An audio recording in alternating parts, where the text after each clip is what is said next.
for the 61st time. The NASCAR Xfinity Series ready to roll here in Daytona Beach, Florida. They call this place the world center of racing, and now you know why. It is spectacular. And a look back at how things ended in 2021. We're discussing Danielle Hamrick because he ended a long winless streak, and he picked a great time for his first career victory, winning the championship at Phoenix. He's married to a racer, Kinsey Ruston. They have Ren at home. She is no doubt their pride and joy. And today, Danielle Hamrick rolling off from the pole position for the 6th time in his career. Let's go from the driver's seat with number 11. Danielle Hamrick, Chad Canals from the Fox Sports booth. How you doing today? We're good. Hope y'all are. Yeah, man. Thanks for taking a little bit of time with us today. So how does it feel going from NASCAR champion to a new team, sitting on the front row for the Daytona race here in 2022? What's it look like out there? It's always good to you and see nothing but a pace car in front of you, Chad. But no, it's been a great transition, obviously, from what we were able to do at the end of last year to making this transition over to colleague racing. Matt Colleague, Chris Rice, all the men and women colleague race. It's given me an incredible opportunity. Fun to have a new partner to the sport in AG1. And yeah, it's hard to start the season off any better than this, so still a long day ahead, but cool view for sure. DH, this is the other DH. You got me? I got you there, DH1. Yeah, we call him DH2. Well, you're with a team now that historically has got some great results on super speedways. Have you already had those team meetings about how you guys are going to work together today? Yeah, honestly, I mean, it's a bit of an unspoken, but yes, obviously we all communicate weeks leading up to this, and obviously had many chances and got beat many times by the way colleague racing has operated with one another in the past. So looking forward to putting that plan into motion. Obviously, planning and execution are two different things, so we just got to do our part today. All right, well, you're my pick, so win me some money now, all right? Copy that. As I would tell you, sure, is a privilege. Look forward to it. I think the two of you should have asked him if he was nervous. And the reason I say is because we've got the heart rate today of both Danielle Hamrick and Jeb Burton. 126 is his baseline. I mean, or baseline to 64, and he's at 126 right now. Jeb is ready to go, I believe. I tell you, I mean, being 125 and your body hasn't moved yet, that just tells you how much adrenaline plays a factor in this thing. We have a driver analyst. We have a crew chief analyst. We have a spotter analyst for the broadcast today. Coleman Presley works with Joey Logano on Sunday afternoons, but today he's with us. As a spotter, what's on your checklist prior to the green flag, Coleman? Yeah, Adam, we've prepared all winter for this, watching film, talking to our driver. There's a lot of new spotter-driver combinations out there today, figuring out what the tendencies that they like, what tendencies other people in the field have. We're just constantly evolving like the drivers do and like the draft does. For the casual fans, I look at it as saying we're a coordinator like in football, sometimes offensive, sometimes defensive. But our job is to give the drivers the best information, let the quarterback do his job, and maybe help the crew chief out a little bit too and let the head coach make the game-winning calls. So look forward to seeing it unfold up here at the best seat in the house besides the ones you guys are sitting in. Hey, this is going to be awesome to have your perspective today. We're glad you're here. And by the way, congratulations on winning this race 1 year ago. He was upstairs Saturday, Daytona weekend, February 2021, when Austin Cindric won that big cooler full of beef. So I hope he shared with you, Coleman. Oh, yeah. We enjoyed our steak dinner and looking forward to see how this race plays out. Now let's go to the guy that won here in 2014, Regan Smith on pit road this afternoon. Well, Adam, Coleman Presley just talked about offense and defense today. I'm with a guy that knows a little bit about offense, NFL Hall of Famer Emmett Smith. Emmett, part owner now of Jesse Iwuji Motorsports. Your first trip to Daytona. How does this event compare to other big events you've been at? I mean, this right here is the Super Bowl of Super Bowls in NASCAR, and I'm excited about my driver Jesse and what we are able to bring to the table. It's great to be back here in the state of Florida and Daytona itself. But I was at the Super Bowl last week. This is just as big for what NASCAR represents. Emmett, we appreciate you being here. Good luck today, Vince. Well, I think it'd be hard-pressed to find a driver who's any more in the spotlight than 19-year-old Ty Gibbs. The Phenom won 4 of 18 starts a year ago. He has never raced in a super speedway event, so you'd think maybe he'd have some nerves, but I talked to him just before he got in the car, and he said, I just like to get in the car where it's quiet. I don't really get nervous. His team told him, block out the noise, listen to your spotter, Tony Hirschman, and be decisive, and you might have a chance at the end. Keep an eye on the 54, Adam. So many firsts for Ty Gibbs. First time he's ever raced here in an Xfinity car, but keep this in mind.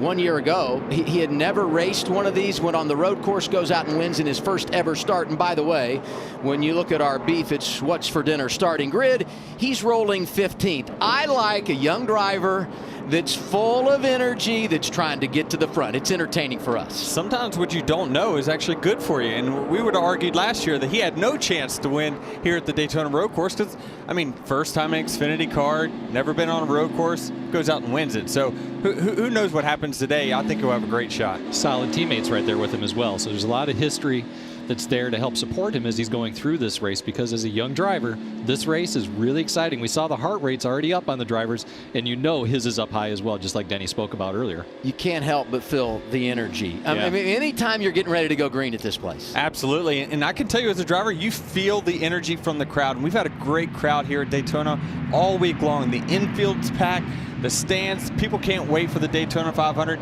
But this is the last race until the big one. So you can see how many people are here today. The drivers are going to feed off that. They know that this is a big event for them. And Denny, you had to say it, the big one. I know. Got to watch out for the big one, guys. You know it's coming eventually. And here we go, coming to green. Take a deep breath. It's time to go racing here at Daytona. The front row, Danielle Hamrick and Austin Hill. Hamrick takes the outside lane. It's time to get 2022 underway. Don't pass until you get across the start-finish line. Yeah, and the cars that are going to pull out front here is the ones that are organized the most. It's all about numbers. It's all about the distance between the front car, rear bumper, and the one that's following's front bumper.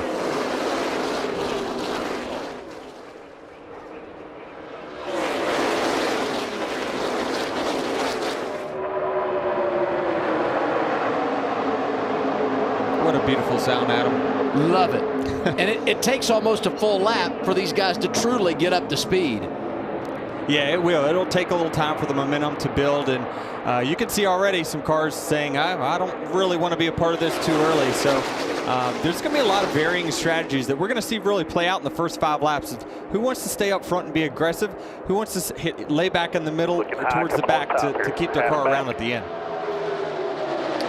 It'll be interesting to see how much that lead car can control both lanes. With this type of car, we've seen that in the past. He can really bog down the one lane, let the other lane get up and get inside or alongside the outside. It's going to be curious to see how that develops throughout the course of the day. Yeah, what so many people don't understand is the draft really comes from behind. It's not about, you would think when someone pulls up in front of you, oh wow, that's going to give your car an advantage because you don't have the air coming on the front of your car.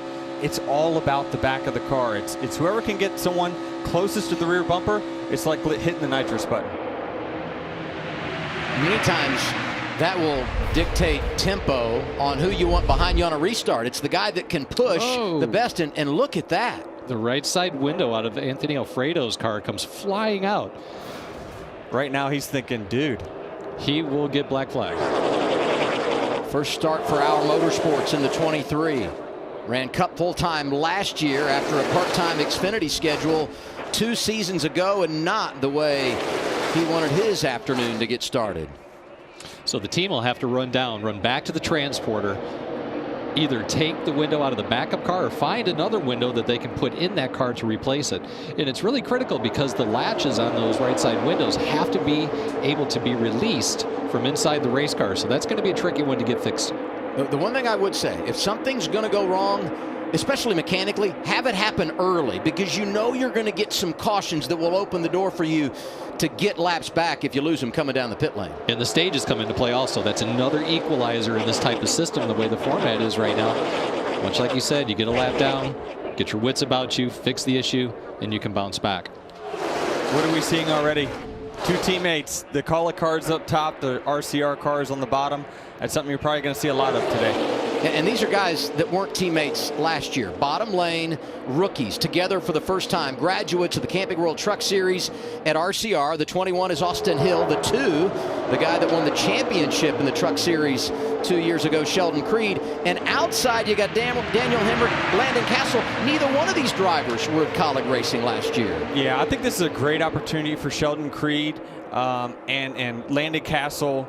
Austin Hill, I mean, they are deserving to be in this series. They've accomplished so much in the Truck Series that this is a great shot for them. They're with really great teams that they're going to be contenders week in, week out, not just what you're seeing today. And we hear NASCAR has posted the 23. They will have to make a pit stop. Inside. 2 by 2. Just be patient for a minute. Go pick up our teammate here out the back, brother. 10 car will be coming to you. Huge push when he gets there. Huge push. Here it is. That's what I'm talking about. Just be patient. Help this 10 car behind you much as you can. Our 16 ain't near us yet. Coleman, what do you think about what you're hearing there? Yeah, you heard it there. Brett Griffin calling that his teammate's going to come save him on the outside. That all took place by the 2 RCR cars, making sure they got both of their guys cleared to the bottom. What we have now is a race between the 2 organizations going top lane, bottom lane. And for now, it looks pretty even. But the key there was making sure Austin Hill got his teammate cleared with Sheldon Creed. Yeah, and Coleman, correct me if I'm wrong, but really the spotters are the ones that are probably elbow to elbow with each other right now up there talking about how can they get together, start organizing, because communication is such a big factor in super speedway racing, not just from driver to crew chief to spotter, but the spotters themselves, because us drivers, we can't speak to our teammates. We rely on the spotters to do that. Yeah, absolutely, Denny. You're right. It's kind of the unspoken rule. You take care of your teammates, especially early in this race. So at this point, we don't know which lane's going to take off, but the more you can keep each other together and each other happy, the better we're going to be at the end of this race and the end of the stage. Are you surprised at all we're 7 laps in and they continue to run side by side, 10, 12 rows deep? You know, I mean, this is competitive right now. It is, and the biggest reason for that is right now, in my opinion, is they've had this package, we call it a package, or this configuration, let's say, of race car for quite some time. So these guys, they've worked on it, they've perfected it. I think that's why you see a little bit of dominance from the Colleague guys. You see a lot of speed from the RCR guys. They've really honed in on this, and that's what makes that happen. You really start to see a lot of separation when there's a major rule change or something like that happens and is initiated into the sport. But right now, this is exciting. Look at that 3rd car on the inside row. That's the 48 of Jade Buford. Noted road racer, decides I'm going to go full-time in the Xfinity Series, develops this partnership with Scott Borchetta. They start a team last year. In year 2, they go full alliance with Richard Childress Racing. So basically, he's running there with his teammates, qualifying the top 10, and he is having a day. And he's got a veteran crew chief with him, and Patrick Donahue as well. So it's not like he's coming in without a wealth of knowledge. Patrick's been around. Actually, Patrick Donahue and I started the exact same day at Hendrick Motorsports back in 1993. You've been around a while, Chad. Yeah, a couple years even prior to that, buddy. Vince, what's up with the 23? Well, Anthony Alfredo did come down pit road. As you guys noted, the right side window came out. He was really upset, wanting to know if they had another one, wasn't getting an answer. They brought it to pit road. He had to turn it off. They did have another window, but it wasn't ready when he got here, so he lost a lap. In fact, now he's gone down a 2nd lap trying to get up to speed. And I'm afraid, based on where he is, no drafting help. They'll run him down. He'll go a 3rd lap down, but as we said, we know cautions are coming. Hang in there. It's a long day at Daytona. Just underway, your top 5: Austin Hill, Danielle Hamrick, Landon Castle, Riley Herbst, Noah Gragson on the move here at the World Center of Racing.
You are watching the Beef It's What's for Dinner 300 live on FS1 from Daytona. When we went away, it was Austin Hill out front, but he's dropping back. A little drafting help from his teammate Danielle Hamrick back on point. They are the only two drivers to lead so far this afternoon. Aerial coverage today provided by Goodyear, with you for every mile on the road to greatness. Goodyear, more driven. Here's a driver I want to discuss, and I mentioned him on the way to break. Third guy in line, outside lane. Actually, now he's the lead guy outside as we get a shuffle up front. Noah Gragson into 9. Qualifies mid-pack, but he's already making his presence known. Well, we know he's had a history of being an aggressive driver, but he's also a very good driver. And so I wouldn't doubt that he's going to be someone that we're going to be talking about. And you can see right here, he knows that the bottom cars are starting to get vulnerable, and you're seeing them. Oh, there it goes. First crash of the day. The 18 is Drew Dollar. So we were talking at break about how the Goody was starting to wear off the tires, and these guys were going to start moving around. And what the 9 saw there is that the bottom cars were starting to be vulnerable off the corner. So he comes down, side drafts, and then some cars get sideways after that. Drew Dollar making his Xfinity debut. Jeremy Clements, a veteran, both with big-time damage. Not sure about Dollar yet. Little doubt that Clements is done for the day. Unfortunate for the driver out of South Carolina, who last year enjoyed a career campaign, and that's Sam Mayer driving the 1. Made 18 starts last year for Junior Motorsports.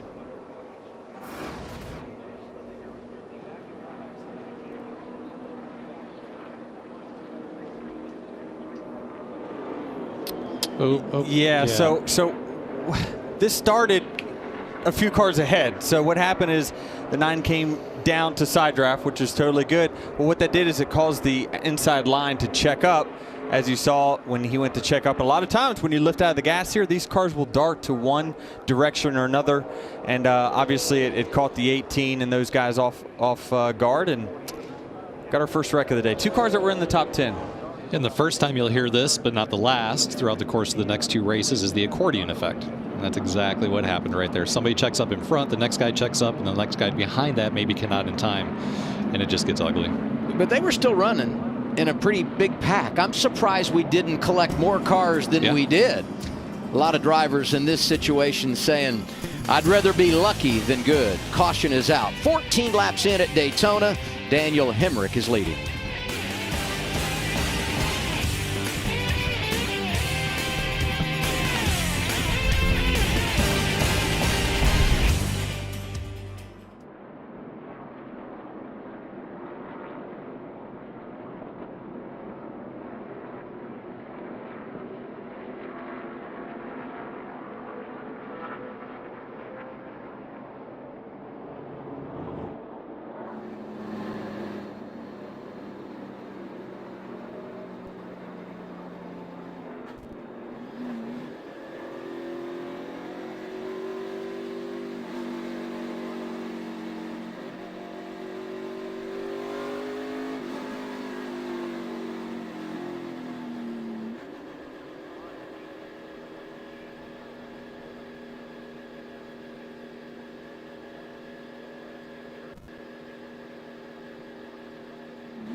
So many unknowns when you come to this place to race. And let's face it, in Central Florida, some unknowns with the weather as well. But I think this week we're winning. It's been amazing. So we're under caution halfway through the opening stage. A few cars involved, but those really banged up. The 18 of Drew Dollar, the 51 of Jeremy Clements. Here's the replay. We bring in Coleman Presley from the spotter stand. Your observations on this one, Coleman? Yeah, you know, I think Denny called that correct. You watch the 9 car of Noah come down and pull a side draft on the group and the accordion effect. My question is just, you know, how important it is for the spotter to be counting the gap, what's in front and in front of the car that you can't see, and your visibility, and making sure we manage that gap, what's in front, and just being more than an inside, outside, and clear guy. Well, it's the spotter's job to paint the picture for us. So we don't have time to, you know, check mirrors, you know, listen to them, check our mirrors, and then make sure that that's all correct. We have a picture that is in our mind that's going on, and we know that when an energy starts to build, the spotter's got to say, okay, here's what's going on behind you, so make sure you get ahead of that line, or let them know when that big push is coming. So the spotter's job is so much more than just spotting what's around you. It's really about saying what's going on for the 4 or 5 cars that are behind you. And this is what Coleman is seeing from the spotter stand. And oh, by the way, they have binoculars up there because it's a long way to the backstretch. Regan Smith. Well, Adam, a bit busy on pit road here as this caution came out. A number of our cars that we'd expect to see up front at some point hit pit road. Justin Allgaier, the 9 of Noah Gregson, the 16 of AJ Allmendinger, all different strategies, but what they all wanted to do was make sure that they had their cars full of fuel for the next pit stop. It's all about looking forward in this race right now. Vince? Well, in the incident that brought out that yellow, the junior motorsports team of Sam Mayer felt like maybe their driver had gotten nicked up in that as well. They brought him to pit road, looked at the body good. The body looked good, changed 4 tires, made some pretty significant chassis adjustment, but they dodged a bullet there, and they are back out and didn't lose a lap, so all good for Sam Mayer. And I'm going to guess the reason these guys are pitting now, when you look at the lap count, you can go roughly 45 laps. That would get us to the end of stage 2, which means you pit here, stay out at the end of stage 1. You gain some much needed track position. We'll continue to follow up on Sam Mayer, and we'll have the green flag when we come back.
There will be 11 laps to go, stage one, when we go back to the green flag. And a couple of things to mention. Noah Gragson and the team did get a tire penalty there, uncontrolled tire, so he starts at the rear. The 07 of Joe Graff Jr., the free pass, he made a pit stop. He restarts just outside the top 30. Jeffrey Earnhardt is having some battery problems.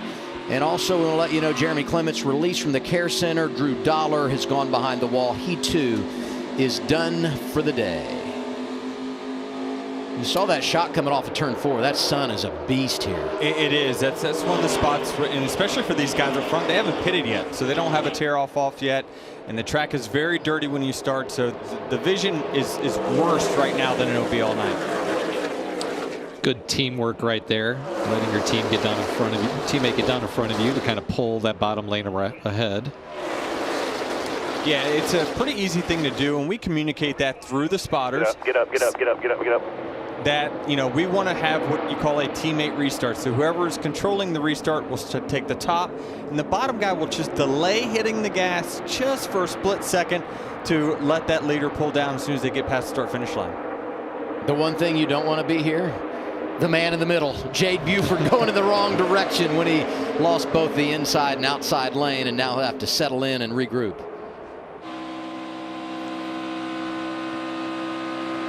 When we're thinking about handling of the cars, Chad, too, this is where we're going to be telling our crew chiefs we want tires, because this is the most important time that handling will play a factor. As the sun goes down and the temperatures cool off on the track, it will not be as big of a factor. So I can tell you, this will be the worst that they drive all night. So, you know, that's why essentially we saw that wreck happen is cars started getting out of control that once the goodie out of the tire started wearing away. Yeah, and right there we just saw the 9 and the 1 come down and get 4 tires. So we'll see if those guys can manage to get back up towards the front of the pack before stage end, which I agree with you, Denny. The one thing that's really difficult with this series is they've only got 3 sets of tires laying. So if you take the opportunity to put on tires right there, you've got 2 more sets of tires to last you the rest of the race, unless you flip around that set of scuffs and have them sitting there ready to go. But still, you don't have new tires. If you have an unfortunate situation, you run over some debris, which could clearly happen here, that could set you up for a bad time. By the way, the 1 and the 9, they're both back inside the top 20. So how's that happening? Yeah, so quick? Mayer and Gregson feeling good. Here's their teammate, Justin Allgaier. Be good now for 4. Not yet. I'd say about another 5-8 minutes we'll be able to see, but it's right now, it's like where you unload out of the banking and you start to transition towards the wall. That's where it's the worst. Talking about that sun. Yeah, it's tough right now, and especially when it's a transition of, you know when if you flick on the lights at your house from darkness, it takes your eyes just a second to get acclimated to that. It's no different when you have the sun right in your eye versus then, bam, you're going right to shade. It does take a second for your eyes to focus. Sunset at 6:17 p.m. So we got a little bit of time before we get there, about another 30 minutes or so. We can see the intensity starting to pick up slightly. We got 8 laps until the end of the stage. Right now, these guys are thinking stage points right here in front of me. There you go. 1.5 back to 2 wide. Top's coming, get up. See, that's the picture I'm talking about with the spotters. Brett Griffin right there is painting a picture for Hamrick so he does not have to look in the mirrors themselves. He's letting them know where the energy is coming from. New player at the front, Josh Berry in the 8, just behind Danielle Hamrick. Here's Team 11 radio. Boy, that's 21 spotter. Is you and him not like each other, some Brett? I don't know who's spotting for them guys, but I don't like anybody up here except my teammates right now. You my man. What about it, Coleman? Are there any friends on the spotter stand? Hey, like I said at the beginning of the broadcast, you got to take care of your teammates. That's the most important part of this game. They're your best friends, the ones you know can trust in-house. What I'm seeing right now, though, is, we've got 3-wide racing there, and it never let one lane really get enough energy to get away. It gave Danielle Hamrick the opportunity to work all 3, which is super hard on the spotter because you got to start looking further and further back and see what's happening and what cars have the tightest line, who's pulling a side draft. So a lot of interesting stuff's going on right now, and most of it's because we don't have much loyalty with each other. We have a lot of different manufacturers and a lot of different teams up there. Can I be honest with y'all right now? Please. I'd be getting out of this pack. I'm telling you, these guys are making some dicey moves right now, and they're just they value the points so much, but wow, it's getting dicey. Yeah, 5 laps to go this time by on the stage. You've got to try to get up there and get positioned.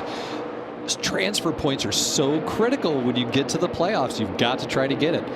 But Denny, when you're listening to your spotter like Coleman, you know, he's up there helping us out today. How much trust do you have to have in that spotter, and how quickly does that show up?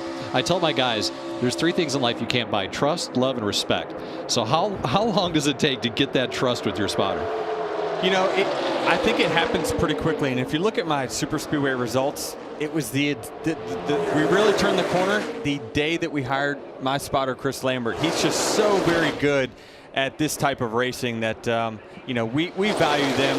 And I really credit a lot of the success that I've had on Super Speedways is he is a guy that when he tells me this is happening, I trust it. I don't have to go back and you know, are you sure I'm clear? You know, you don't have time for that, so you have to build that trust. Did you guys go through a series of sit-downs and reviewing film to get that dialogue? I would say Chris Lambert probably reviews as much film as I do. Yeah. He is really a student of the game, just like I am. And he's up there today working with a 26 of Ryan Truex. And we have another new face surfacing. How about A.J. Allmendinger methodically picking his way to the front and now second behind his new teammate, maybe looking for more down to the inside. We heard the call of guys said the 16 isn't there yet. We know A.J. has really got some great results on these types of tracks. Get to the bottom if you need it. And really, you know, Hamrick's biggest ally is that 16 right behind him. So I think that he's going to be content to push him up until probably the final lap. Then AJ's probably going to try to go get that stage win himself. AJ knows how important the points are because he won the regular season championship last year. Just keep doing what you're doing. We'll be ready for the 21 to make a move. Got 21.98.7 out back. So if you're the 16 car, right now you're thinking in your head, how am I going to make a move? And a lot of that is dictated on the car behind him, right? How close is he to his rear bumper? So right now he's thinking, well, how much can I lay back? Right now he's probably laying back a quarter car length at a time to see, okay, how big is the run I can get on the 11? It's still early in the day, so I doubt he's going to make a super aggressive move, but I wouldn't put it past AJ to be thinking right now how he's planning to make a move on the 11 on the final lap. Keep an eye, too, on the guy running fourth, Riley Herbst, the lone Ford, almost in the top 10. Ryan Sieg is back there in 10th. Where does he fit in, and who is willing to dance with him? Because he's basically out there by himself. Yeah, I mean, I think that team has an alliance with Stuart they do. Haas. Yeah, but just no one really in the top 10 with him, you know? Right. Not as many cars up there as you see in regard to those Chevrolets. Yeah, but a fast race car always has friends. That's right. That's all 100%. It takes. If you've got a fast race car, it's going to get to these stage ends. It's going to get to the end of the race. And nobody's going to care what badging you have on there if you've got a fast race car. They did close pit road the last time around. Yeah, so the 16 has a couple options here on how he can build a run. He either can back off the gas slightly, he can use the brake to back off the 11, or what he can do is shade a little to the left or right and create a bigger pocket of air for that third place car to now get closer to his rear bumper, and that creates the big run. Yeah. Now's when we're going to see it. Yep, that's Justin Allgaier. That's where it starts. When Justin drops down, that breaks up the leaders. That starts to change that momentum. That's when it's going to start to get crazy down the back straightaway. The 16 was just too late there trying to block that. Final lap. Going to get going here in a second. Here comes the top. Time to get back up. Final lap opening stage. That's Brett Griffin talking his driver through what's going to happen here coming off of turn 4. Danielle Hamrick out front, but they are closing in from behind. All clear, all clear, all clear. Let that 16 get a toe there. The guy on the bottom is not going to catch you. No chance he catches you. At the line, outside lane, Danielle Hamrick wins it over his teammate. That's 3 straight stage wins for Colleague Racing here.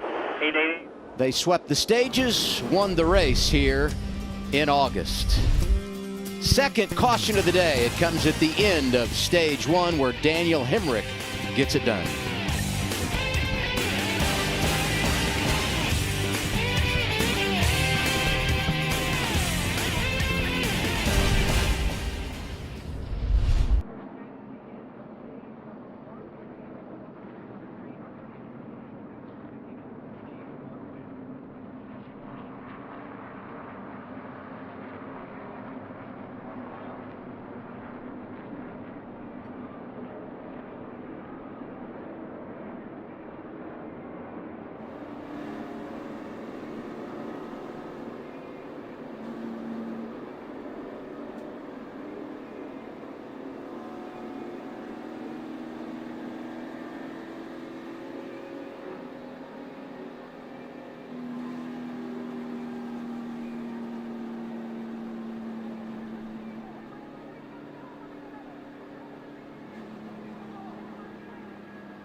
Allgaier. Oh. Stage 1 complete for the NASCAR Xfinity Series here at Daytona International Speedway with Denny Hamlin, Chad Knaus. I'm Adam Alexander. Danielle Hamrick wins it. A.J. Allmendinger, Riley Herbst, Austin Hill, Noah Gragson. The top 5 at the end of Stage 1. How about some college basketball tonight? The Washington Huskies travel to Westwood for a Pac-12 showdown against Johnny Juzang and 13th ranked UCLA. The West Coast action begins tonight, 10 Eastern, 7 Pacific, only on FS1 and the Fox Sports app. The beach is golden on this Saturday evening as the buzz builds in Daytona for tomorrow's Daytona 500. We did have that caution in the middle portion of Stage 1 where some drivers pitted, others stayed out. So with that, I would anticipate another strategy play here, right? Some of the guys maybe that came down earlier will not pit here for track position, and those obviously that stayed out earlier in the race are going to have to come down here and at the very least add some fuel. I think most will come down pit road and get 4 tires here. I think much like what Denny was referring to earlier, the track is, you know, it's a little hot, it's a little slick. You could see they were starting to move around a little bit. Most guys are going to want 4 tires, but when we get to that second stage, it's going to be pretty dark around the perimeter of the racetrack. That's when you really might start to see some gamesmanship. And I would guess too, Chad, you get 4 tires here, you open up the playbook for later, right? Yep. I mean, that's the deal. Yes, for sure, 100%. Especially the guys that will have 2 sets of tires left. They can then start to do some things. I'm a tire fan. I always want to get tires on the cars. Look at he's working over there. Look at him. And I'm wondering too, Chad, like as a crew chief, are you building this are you running this like a road course saying, okay, my last pit stop I want to happen then, and then you build the rest of your earlier pit stops around that? You're 100% correct. That's the best way to do it. You want to try to have the track position at the end of the race after your last pit stop. And here we come down pit road, guys. Yeah, the only guys staying out are those that were a couple of laps down. They're coming your way, Vince.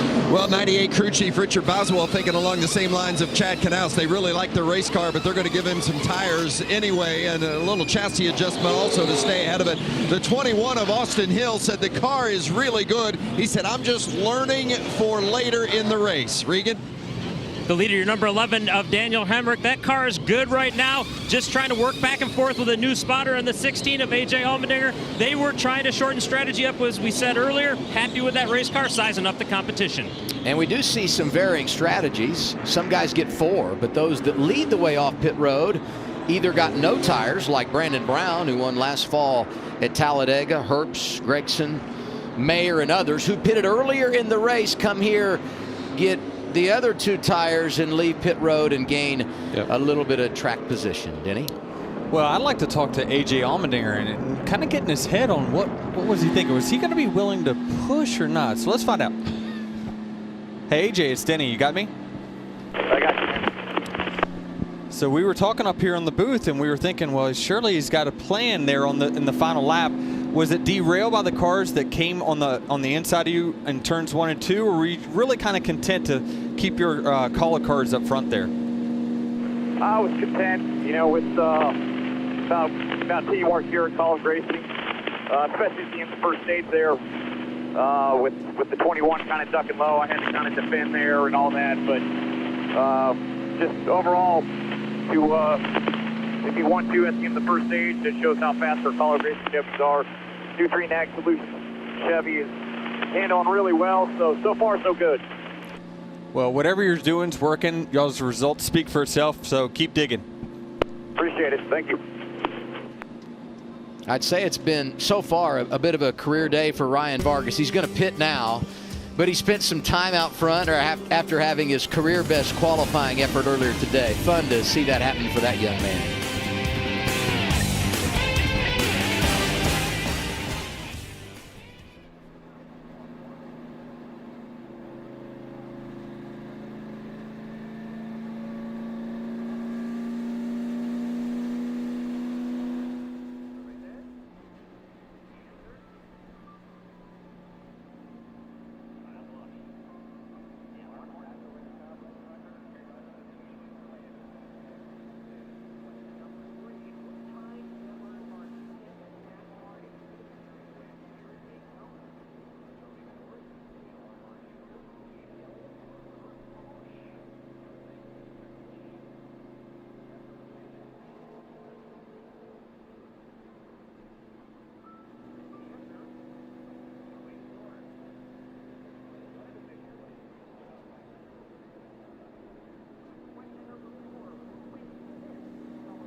The excitement of everything you've worked for is to get to Daytona. That time is here. It is now.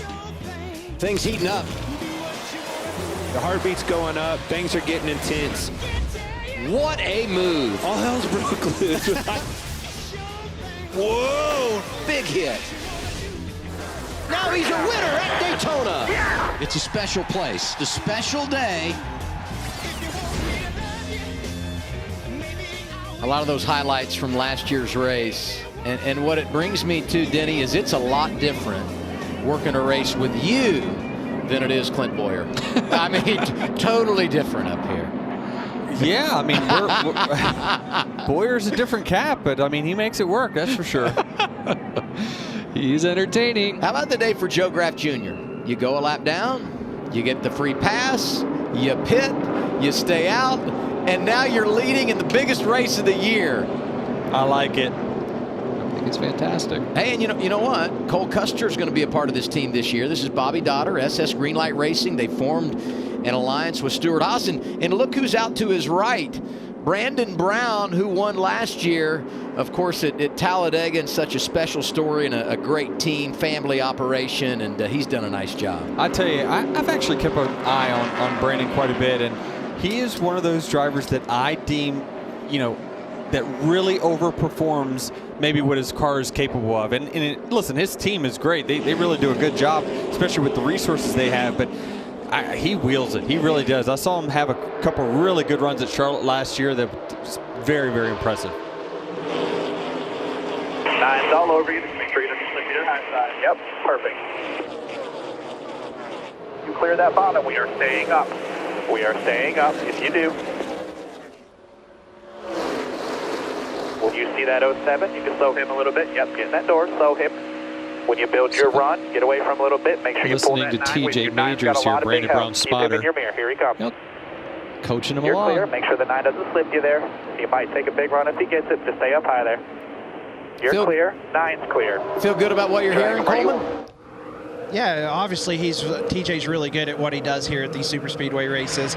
I think the most important part that what we heard right there on Brandon Brown's radios is letting him know that the 9 car's clear and don't get slipped. What that means is he don't want to get too far out, let the run get built up, and let the 9 car get by him on the back straightaway. Obviously, the 9 has some help with some Chevrolet allowance behind him, so it's a realistic possibility. So making sure you know when that person's clear and when that person may possibly make a move. Can I tell you what Noah's thinking right now? I'd love to know. I can't wait to lead. It's been a day for him. I mean, starts mid-pack, drives to the top 5, gets the penalty on that first pit stop, goes to the rear, drives back to the top 5, and now running second, and maybe an opportunity to take control of this race as we're about a third of the way through the second stage. Yeah, I could just see he's weaving back and forth on the leader there. He's trying to create that run, and I would say here in the next few laps he's going to make a move. And secretly, we're all kind of rooting for him because he said on race day, if I win, I'm going to go swimming in Lake Lloyd. Just as long as he keeps his pants on.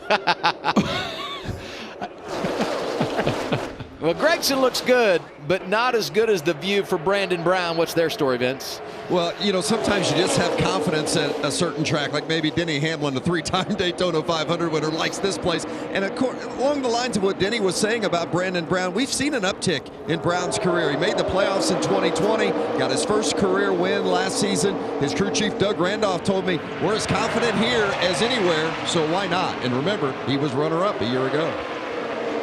And right now, look what's happened.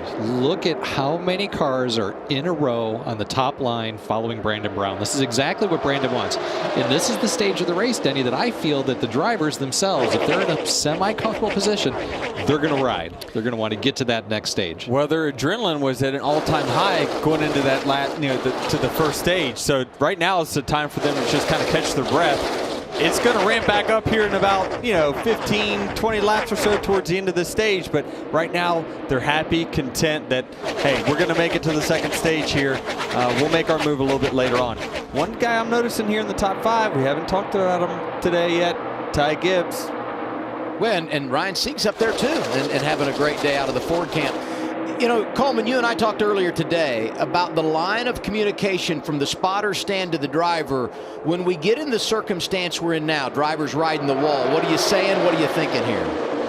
Yeah, Adam, that's a good point. You know, on TV and maybe here at the stands, the average perception is, oh, these guys aren't doing nothing. But there's a lot of strategy going on right now. If you look outside of the top 10, the first thing that sticks out to me, really fast cars, the 16, the 11, the 10. I think that's where your move's going to come from. It may not be here in the next 5 laps, but whenever it comes time to pay those points at the end of the stage, I think what we need to be looking for is how they're building a gap and how good they are at really working together to pick off one at a time. And Riley's in a painful spot right now. So he had somebody jump down with him. They started to try to advance. His partner jumped back up into the high line, puts the 98 stuck on the bottom all by himself. And he's just like, well, anybody, please come down here and help me out. His teammate was like, I'm good. I'm good. Danielle Hamrick's led 26 laps, but he's 11th right now. All right, I'm going to start the plan here. You don't have to go with me. What we need to do is we need to 10 and the 16 to pull out behind you. We'll have some help. And what these guys are talking about too, when you go to make the move from this highline train to run in the bottom, you want to time it. So what you want to do is you want to back off, coming off corner exit, create a little bit of a gap down either one of these straightaways, and then what you do is you get that person right behind you, you get a huge run, and then what you want to do is come down to the corner entry, use the person in front of you's left rear, then shoot down to the track. You usually can pick off about 3 to 4 cars in a corner like that. You just like they talk about, you got to have your teammates follow you down there though, or else you won't be able to clear. Hey, don't overshare. Chad was writing notes down again on your knowledge.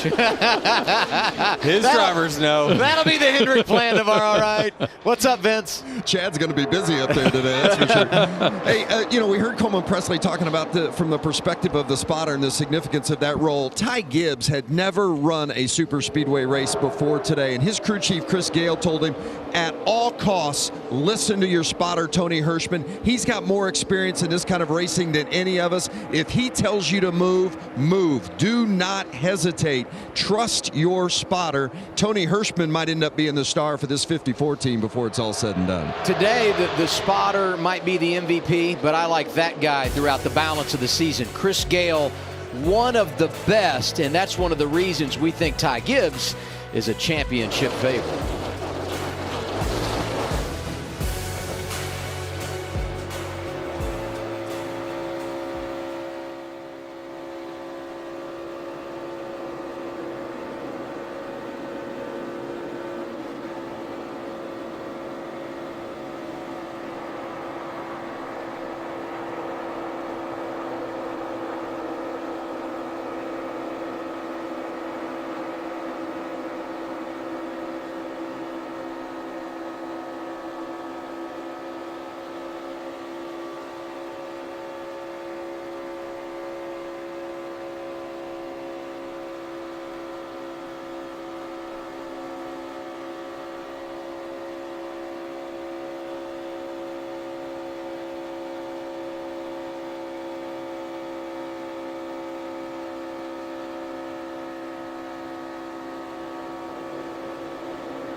Sun is behind the grandstands as it goes down on this Saturday evening in Daytona.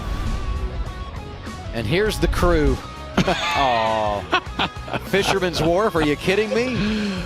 Man. Oh, that is great. What is that, a trout? I don't even know what that is. Denny had a little weight on there. That was like rookie Denny. Well, we're starting to see some changes. Yeah, this started with the call-it cars. They talked about coming up with a plan, and they all started working together. They had 3 cars. They weren't making a whole lot of headway. 4th car started following, and now they started making move towards the bottom, and everyone started peeling off. Are you ever comfortable? Sometimes, yeah, but not right now. I'd say I'm not comfortable right now from here.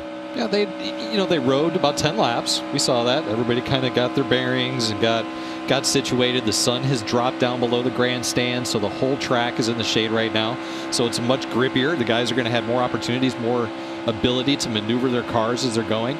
We're getting ready to come back to 10 to go before the stage. So it's going to just continue to ramp up the intensity as we go.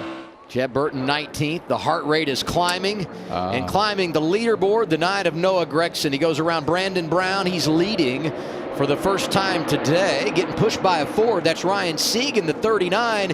And look who's back in the mix. You talked about the call-it cars, and they are lined up and ready to pounce. Well, I'll be honest with you. It's really easy to make it to the front when you know you got your guys that's got your back right behind you, and he's got A.J. Allmendinger right on him. So AJ's just following Daniel's moves and trusting the right ones. I think those two are going to be good teammates. I think that's going to be a good pairing for those folks at Calling. AJ, so many years in the sport, so many different types of race cars, so many race wins. And I think Daniel coming off of a championship, he's still so excited and full of enthusiasm. I think it's going to be a really great pairing. What do you see here, Coleman? Yeah, we've seen the call-it cars work their way up to the front. They kept their amigos the whole time. Now, what brought that group up was Justin Allgaier. He recognized it. He held the key. He was about the 5th or 6th car in line. He brought that bottom line and helped them close the deal. What I'm seeing now is the call-it cars are just now getting unboxed, so expect them to probably make the move to the bottom as soon as we get AJ clear. There's a few cars that in this race today I think have shown their hand because of how many other cars they have passed. And the ones that stand out to me are the guys from Junior Motorsports. Noah Gragson, who is leading.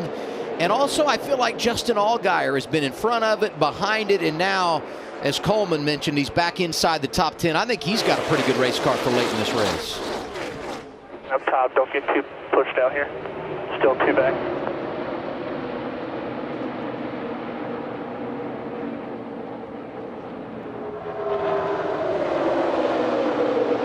Big run of that outside lane from Brandon Brown and a push from Jade Buford, who had slid back. Now he is making his way back toward the front.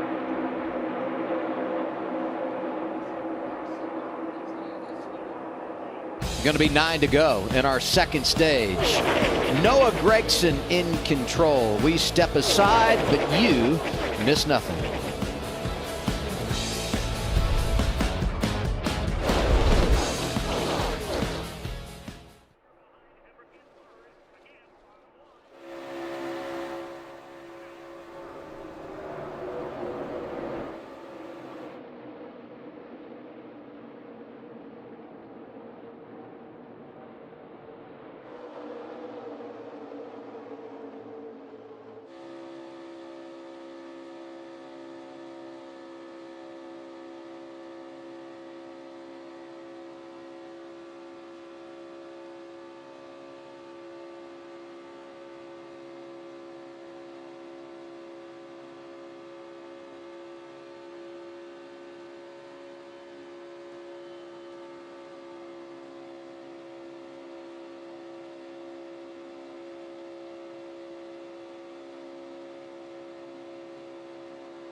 Things getting dicey as you've watched here at Daytona, closing on the end of this second stage. And so many times we come here, we say if you're in it, you can win it, and all of that, right? The reality is when you look at the list of drivers that win here, typically they're top shelf. I mean, Hall of Famers, champions, the best in the business.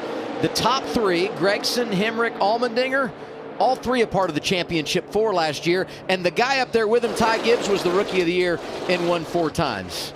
It's not by accident there at the head of the field. What about that 9, Regan? Well, and we see the 9 and Noah Gregson leading the pack right now. He's been going back and forth to put the moves on and lead that pack. He started working on this yesterday in practice, purposely started making those moves even by himself just to know exactly what his car could do, how much it could take. Said, I'm going to be very aggressive tonight, even if it means I make the wrong move and fall back to 30th. I want to learn my race car all night long. So far, so good. He's playing an interesting strategy right now as you watch this. He could make it a lot more difficult on the lower lane when they get up there on him if he wanted to. Instead, he's keeping his distance. He's running the wall. He's keeping the momentum up, keeping that track distance up there. As that lower lane starts to migrate closer and closer to the lead, if he wanted, he could get down on the door of that inside lane. Those guys would inevitably have to lift, and he would probably have a little bit more momentum gained off of those guys. Yeah, and a lot of times, too, these guys that are running up top, they're protecting their right rear. The right sides of these cars are a little bit more sensitive than the left side. So when you choose, well, if I'm going to get past or I'm going to be side by side with someone, do I want to be on the left side or the right side? Typically, and that's just typically, you want to have the cars be on the inside of you because, like Chad said, you can use the right rear quarter panel to use the side drive.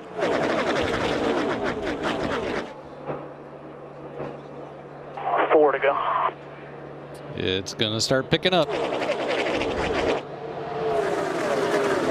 Yeah, the run, unlike the first stage where you had, team cars that are 1-2, and you even heard it from Allmendinger where he was content pushing Danielle Hamrick there to the stage victory.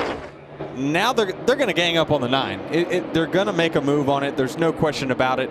And they're going to be the ones that start to make the move for sure. That energy is building right there with Ryan Sieg and Brandon Brown. You can see starting to push. And what the 16 is going to want to do is time that, right? He wants to get back on the 68 when the 39 pushes the 68, and then that's going to allow the 11 to drop down, and they'll just shoot right past the 9. If it works out properly for them. Well, again, I agree with that. It's just all about managing gaps. And what happens is when they back up from the 9, that also takes drag and puts it on his car as well. So not only are you building and getting someone closer to your rear bumper taking drag away, you're now giving the 9 the distance in front to then slow him down, and now you get your biggest shot AJ, forward. We got a plan. I just can't fill you in until we get ready to do it. He doesn't want us to tell everybody.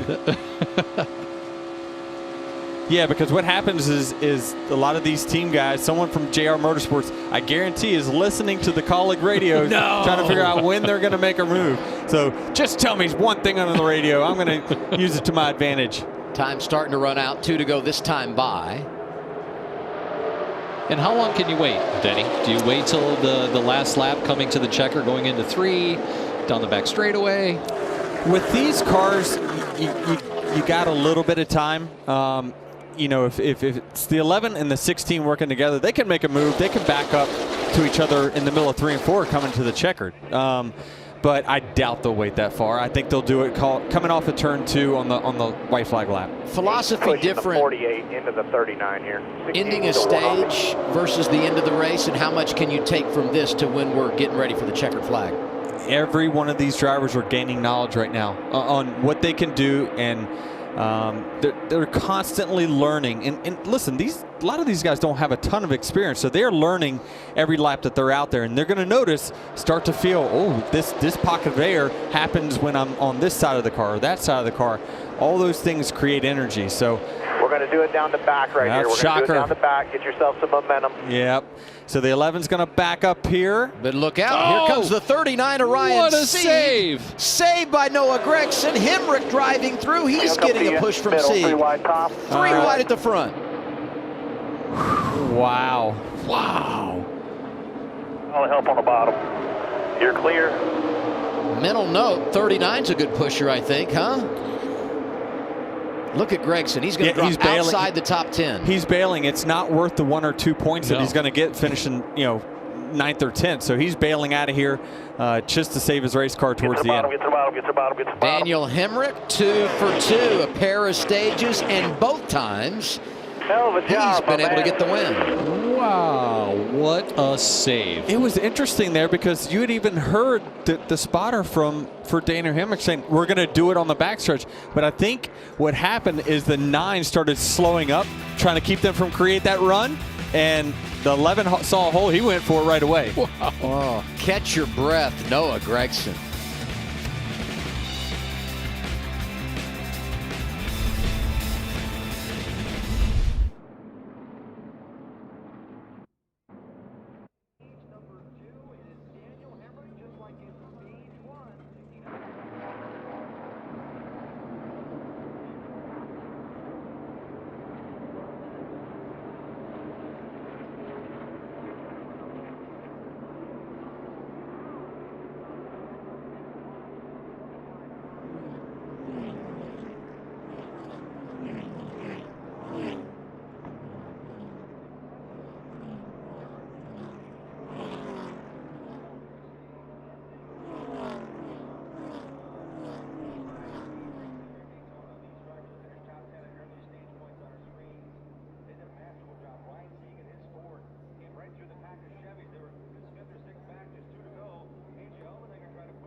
Incredible finish to stage 2. In the beef, it's What's for Dinner 300 here at Daytona.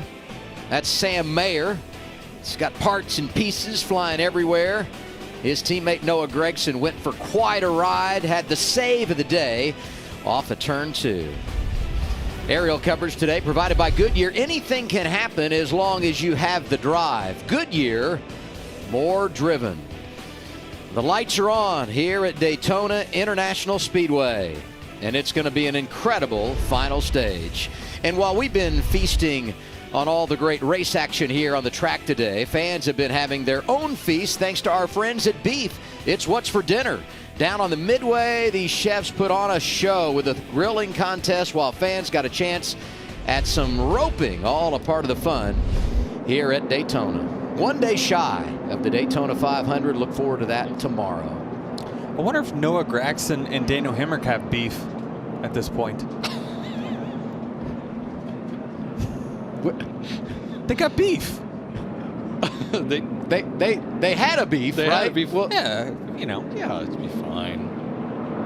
Yeah. They looked at me like I was crazy. Well, you know, sometimes I have to analyze political correctness, you know, on television. There's nothing wrong with a pause. A pause for concern, a pause getting ready to come down pit road. get some fresh tires on our race cars here coming this time by. Everybody pits, right? No brainer. You got to come here. Everybody pits. This puts you in a good position.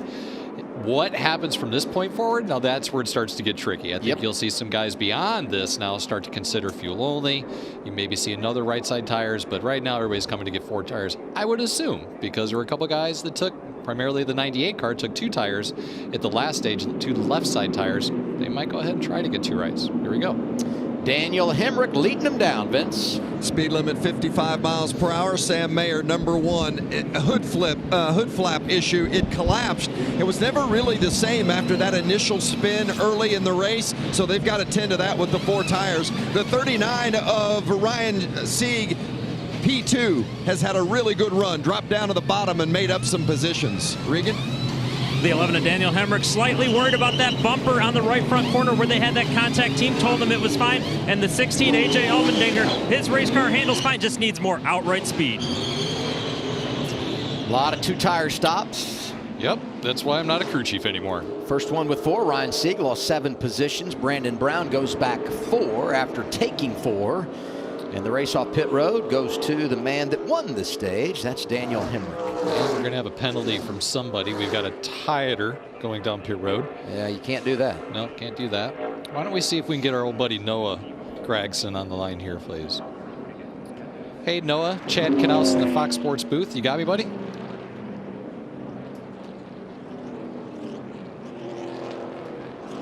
Let's try again here. Noah, Chad Knaus in the Fox Sports booth. Have you got a copy? Yes, sir, Chad. Gotcha. Hey, man, you've had quite an exciting day so far. You had a little pit road penalty there early. You rebounded from that, went up there leading the race, and coming around for the stage end, you had an amazing save after that big bump down in turns 1 and 2. What are you thinking? Yeah, I feel really confident in our Bass Pro Shop, True Timber, Black Rifle Coffee, Chevrolet, Luke Lambert, and the rest of the boys. They got this thing dialed in. The Hendrick Power, man, there's a lot of steam under the hood. Probably one of the best cars I've driven here at Daytona. But yeah, looking forward to this 3rd stage, see how it plays out. I seen the Call It guys behind me and knew they were going to make the move. I just need to be a little better and learn each and every time. So we're going to shake it off and try and see if we can go get one today.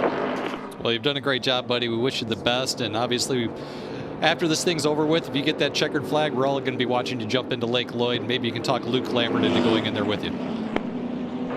Thank you. I appreciate it.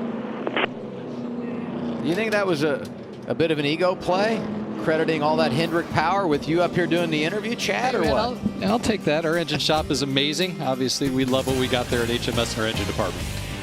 Final stage on the way.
Let's check in today for our pit performance, sponsored by eBay Motors.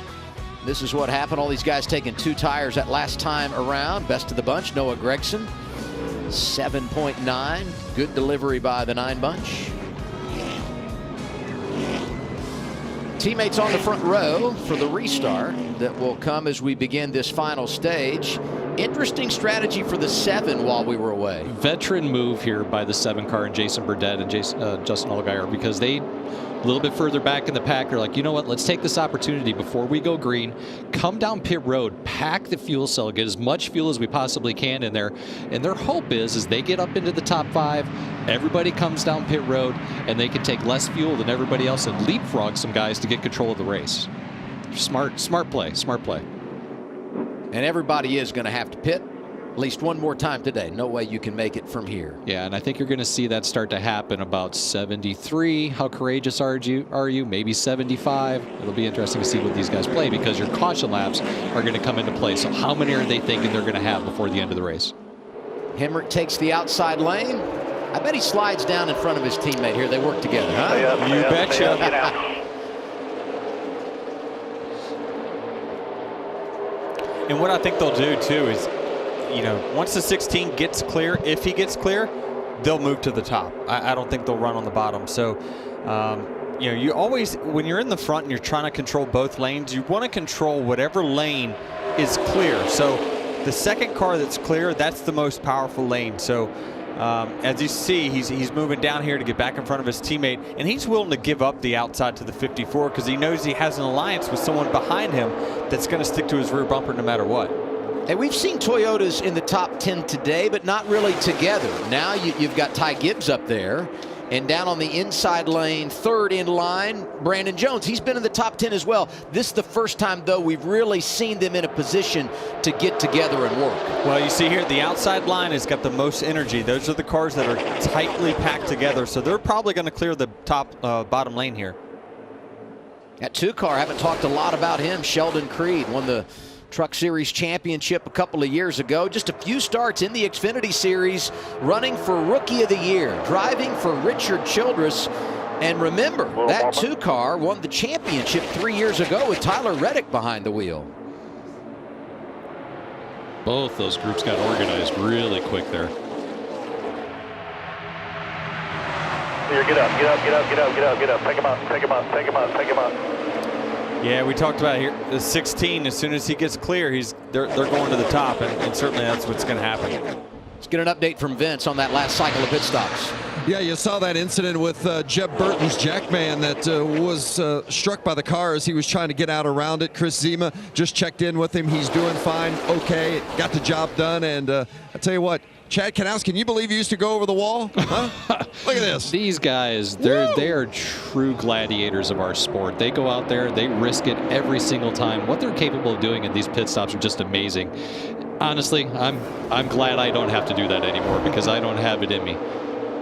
And we all knew he was okay because he was carrying the jack, and then the car went up. So it's like, well, he must be all right. Yeah, he's doing his job over there. I was down in practice the other day with our guys practicing with the monolug stuff, getting ready for the Cup race tomorrow. And they're like, hey, get down here and try that. I was like, all right, I'll get down there and try it. I just may not be able to get up. You hear those crew chief terms, monolug, instead of everybody else, single lug. Single lug. I know the same thing. Monolug. Earlier in a break, Chad used the phrase barometric pressure. Yes. It's unbelievable. It's not there yet, eh? How is the barometric pressure It's out changing there, drastically right now, and I'm sure maybe one of our guys on pit road could probably tell us about that. They can feel the humidity probably settling in a little bit. Maybe Coleman Presley on the roof. Could you feel maybe a little moisture, a little humidity up there picking up? Yeah, Chad, that's what I was going to tell you. Like you said, we're, 7 laps away from the pit window opening. I'm letting you know that it's cooling down, and it's cooling down quick. I want you to make that last adjustment to help our guy, make his move at the end of the race. My question for you is, what are we doing? What are you going to do with your group at Hendrick tomorrow to let your spotters know what lap we're going to pit on so we can coordinate it up here? Because if we're within 3 to 5 laps of a window, we got to start getting together. We got to start making sure we're standing together, know when we're going to tell our drivers so we don't let the other manufacturers know. So talk about the relationship you and I need to have from a spotter and crew chief and how to organize that to make it as efficient as possible. Yeah, Chad, what are y'all going to do? What laps? And that's right, Coleman. That's a great point, because as we see right now, we see a huge group of guys running on the top side of the racetrack. As you begin to approach your pit window, you and your spotters and your driver have to have some way to communicate without telling the other manufacturers, the other OEMs, or the other race teams, hey, we're getting ready to start the pit and you need to migrate down towards the bottom of the racetrack. And that could be something on maybe a second radio channel, or that could be a code word that you possibly use. There's a lot of different ways in which to do that. Hey, we're going to pit in 10, but that really 10 means 15.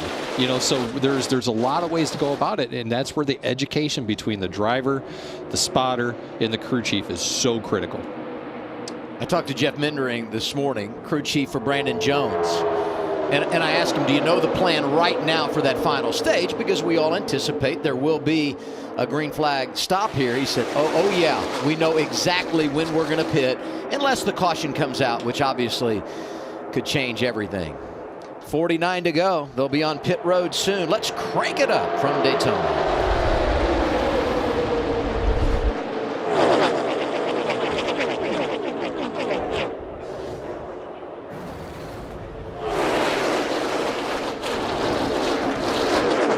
We're going to stay bottom now, regardless. Staying bottom no matter what.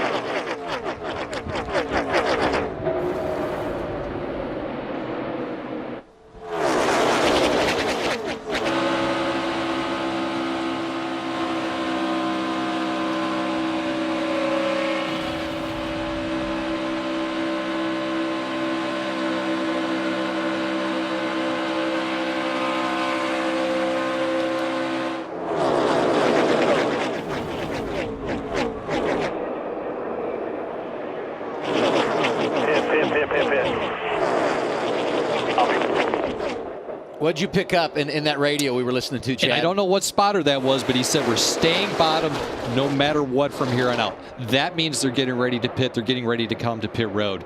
Just heard the 11 cars coming to pit road, and they're going to come in for their gas and go, more than likely.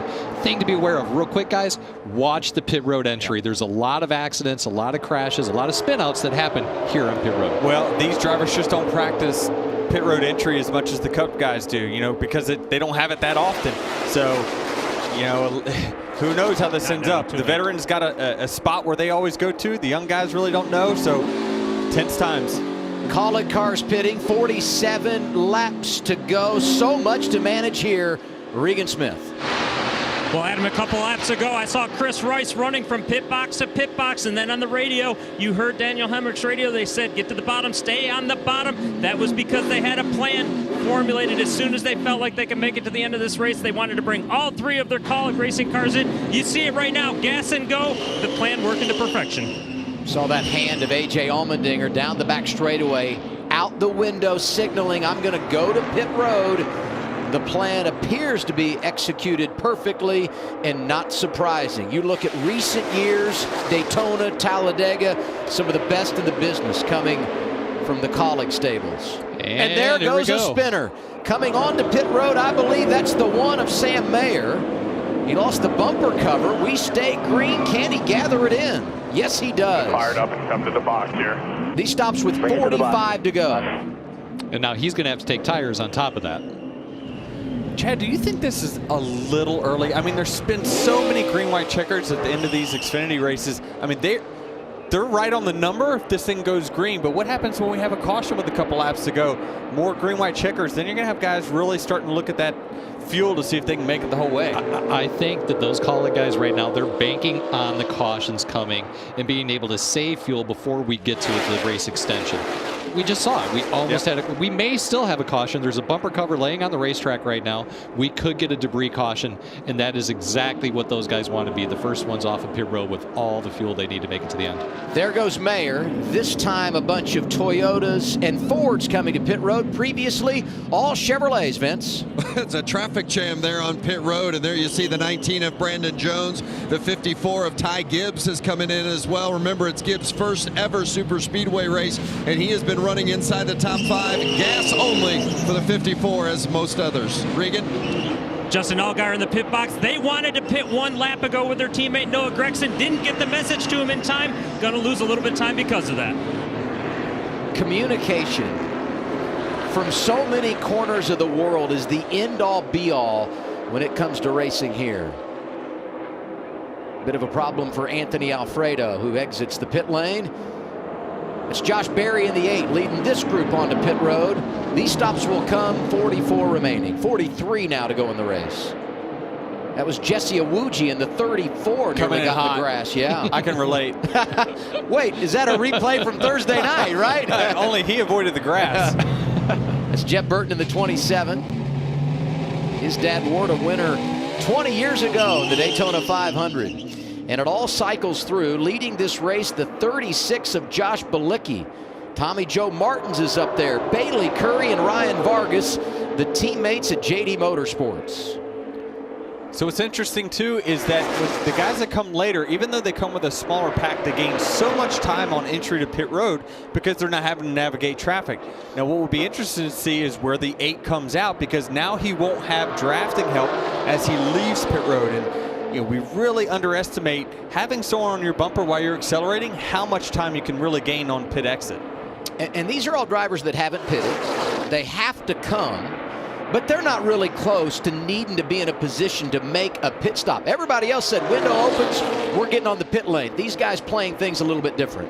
Yeah, they're taking a different approach. What's going to be interesting is when this thing cycles out, when they pit, the 21's going to be leading, the 9's going to be right in there. So that says that those guys actually got to pit road better, had cleaner pit stops than the Colleague teams did.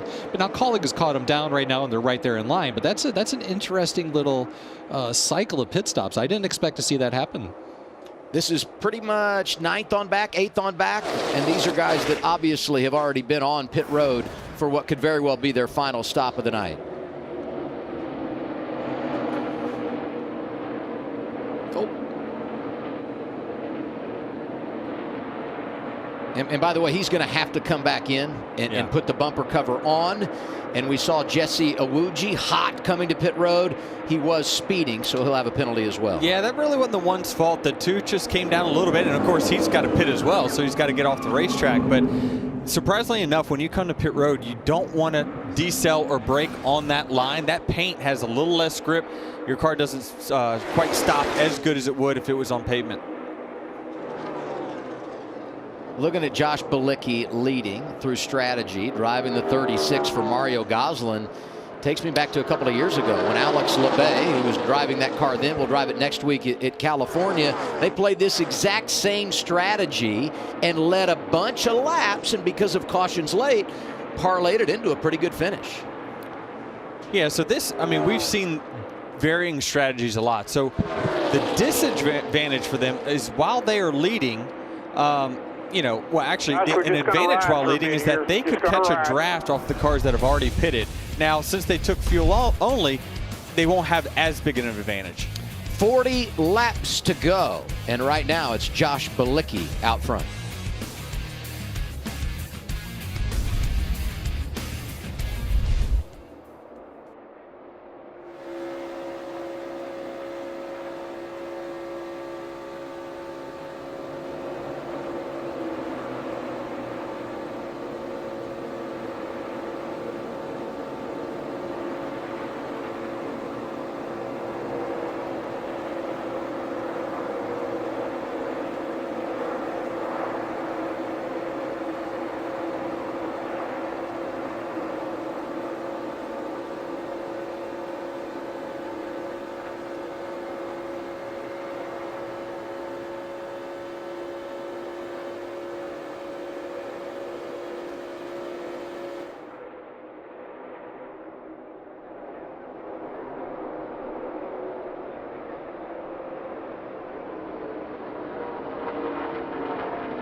Fourth caution of the day here at Daytona for the NASCAR Xfinity Series, and we believe it might be the one of Sam Mayer having some parts and pieces fly off one more time. So with that, we're going to see the top 5 come down pit road because they had not yet made a pit stop under green. There's Mayer, and likely everything will cycle back through to Austin Hill being the race leader. He is currently first of the group that made pit stops under the green flag. That stubborn bumper cover. And Chad brought up a great point during the break that, you know, the great part about the strategy is that these are the cars that stayed out. They were vulnerable to losing the draft through a pit cycle. You know, so this actually works out well for them. Now they're on the same, they're actually going to have more fuel. So if we get into green, white checkers, they don't have to pit anymore. And now they're part of the lead pack. Heartbreaking for Anthony Alfredo, who went 2 laps down when the window blew out, like 5 laps into the race. And we just kept saying he's going to get his chance, He'll get the free pass. He hasn't gotten it all day because Jeffrey Earnhardt got it once. You had Joe Graf Jr. get it once. And now Jesse Iwuji, who got that speeding penalty, is in line for the free pass. I'm willing to bet just betting. by the end of the night, we're going to say, and back on the lead lap is Anthony Alfredo. Let's hope. This could be an interesting pit cycle here once they open pit road and get all of the number 1 car's bumper covers off the track. Here you can watch the number 1 car's bumper cover come off. Now remember, they just put this back on the car. Per NASCAR rule, you have to have the bumper cover on your car. And if you look far right, you can see the one that fell off his car the first time. Do they have 3? Well, we'll find out shortly. I don't think this is like short track racing where 3 cautions and you're out, so I think they're in a good space from there. But the thing that might be interesting here is you're going to see some of these guys, I think, the 19 Brandon Jones, the 98 of Herbst. These guys come down and potentially get 4 tires right now, get a better handling race car than these guys on old tires, and shoot up towards the front for the end of this thing. It's going to be an exciting end.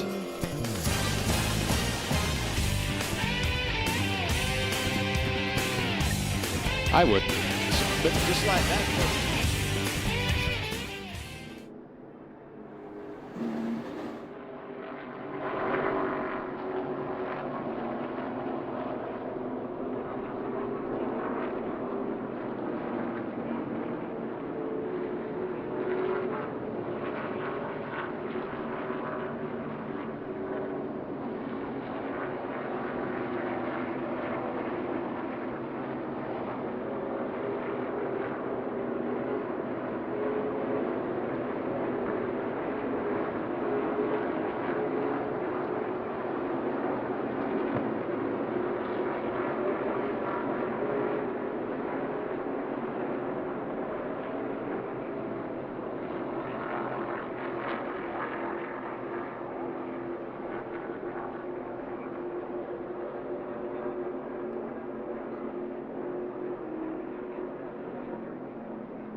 February 19th, here's what happened on this date. Did you guys know it was National Tug of War Day? I think we're fixing to have a game of it right here. Thomas Edison entering his name in the history books. Mr. Rogers' Neighborhood debuted 1968. You know, you put a sweater on, Chad. You could be Mr. Rogers. I'll wear a sweater vest in a heartbeat, bro. Bobby Allison won the Daytona 500 1978, and that's what happened on this date. And right now, pit stops. Let's see who comes. We know the front five have got to stop. Anybody else, Vince? Oh, what a great day it's been for that 6 car and that team. JD Motorsports driver Ryan Vargas, the 21-year-old from California, career best qualifying effort. He's run inside the top 5 today, pitting from second. Daytona's all about memories. He certainly had some today. Regan?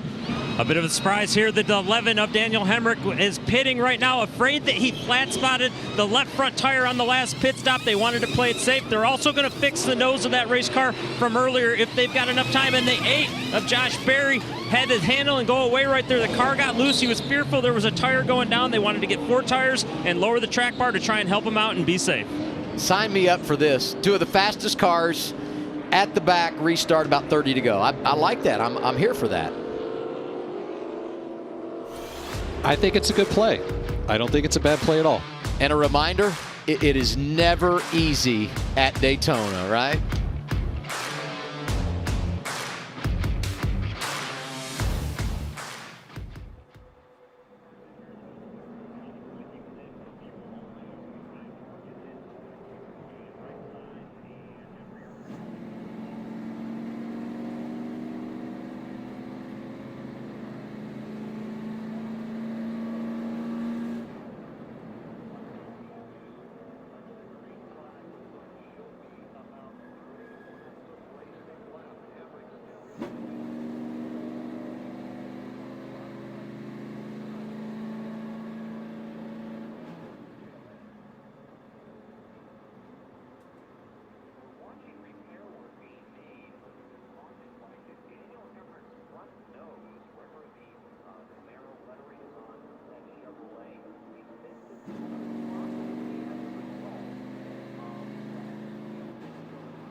Jamie Little and Michael Waltrip have been hanging out at the Wendy's pit stop this weekend. Jamie's bringing the heat and Michael's bringing the sweet as they team up to have some fun with fans while trying the all-new Wendy's Hot Honey Chicken Sandwich. You know, you guys were talking. All kinds of friendly race fans. Hello! I want to go get a snack. Ah, I love that idea. Let's go. Race to the drive-thru. Let's go.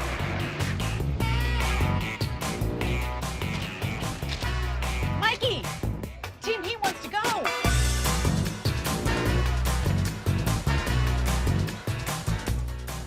Imagine that. Michael's late to the party, you know, just hanging out and enjoying the perks. Getting a snack. All right, we saw Danielle Hamrick pit. He was caught speeding, but they spent so much time on pit road, he's going to drop to the rear. I'm not sure that's significant. We get the restart here, 30 laps, basically equivalent to one of the first 2 stages. So what do we anticipate here? Well, one thing I think can't be overlooked is they have some nose damage. I think putting the tires on the car is great, but they took the opportunity to fix some damage they had, I would assume, from bump drafting, and that could really help the performance of their car. So their car could inevitably have better speed now than what it had prior to the caution and 4 fresh tires. Well, people underestimate what 4 fresh tires are on super speedways. Now, you may be able to hold it wide open whether your tires are new or old, but it gives you maneuverability to make the move in the gap that you need to hit. You know, when you have fresh tires, you're able to do that, and it doesn't slow your car down, or it gives you the confidence to make that move. So I like having fresher tires at the end of the races typically. I would say this too. His crew chief, Alex Jans. Alex has been incredible at both Daytona and Talladega. His success line is remarkable. So the plan that he puts together, you got to believe, is going to equal success. Here's the lineup for the restart. Austin Hill, Noah Gragson, Allmendinger and Castle, row 2. Gibbs and Buford there in row 3.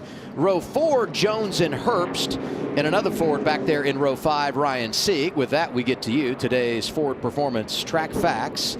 Here at Daytona, Fords have won 6 races. Chad Little did it back in 1995, and the last time they got it done, a season ago, when the reigning champ Austin Cindric delivered.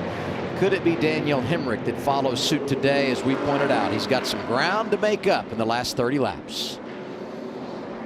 You know, don't discount Landon Castle. He's been around a long time. He's raced a lot of race cars. He's been around this track a lot. He could be a force to be reckoned with in that Collin car.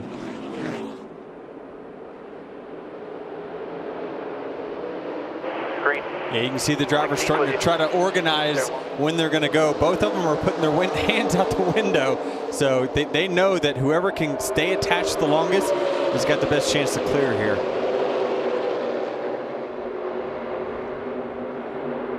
You can see the bottom lane. They're the most organized, the tightest from front to back. So more than likely 21, yes, he'll clear here. And the question will be, will the 16 be able to clear with him? If they do, I think they move up. Well, there's one of them. Yep. We heard from NASCAR the restart is under review. Not sure exactly what they're looking at. Great shove there by the Dinger. Austin Hill, the rookie out front. Keep in mind, he won here at Daytona in the Camping World Truck Series, so he understands success in the draft. That's tight. Oh, we got a wreck. And there they go, back behind the leaders. Brett Moffitt involved, Tommy Joe Martins, and several others. I was looking for the 11. I think he made it through there. That's the bad part about having a problem in the middle of the race or towards the end. And I said to you, is he going to avoid the wreck? Nope, the tail's ripped off the back of the 11. Flapping. Joey Gase, Shane Lee, Jeffrey Earnhardt. Jeez. Wouldn't say this is the big one, but we lost a handful of pretty good cars, including our defending champ who won stage 1 and stage 2. We haven't lost him. He'll likely be able to continue, but he's banged up and probably not going to be able to pull off the victory tonight.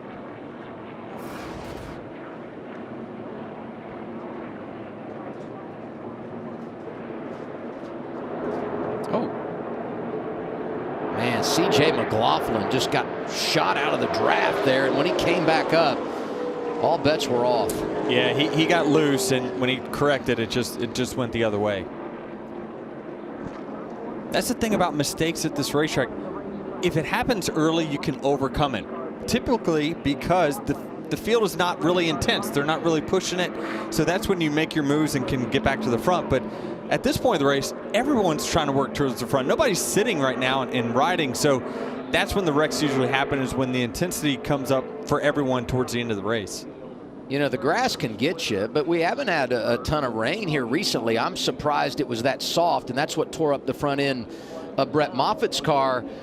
But I believe Tommy Joe Martins in the 44 caught it just right. Watch him spinning out of control, but he slides pretty cleanly across the grass, and I don't know how bad he got it, but it appears to be pretty decent for Tommy Joe. There you see him going in that 44. That's Earnhardt in the 24.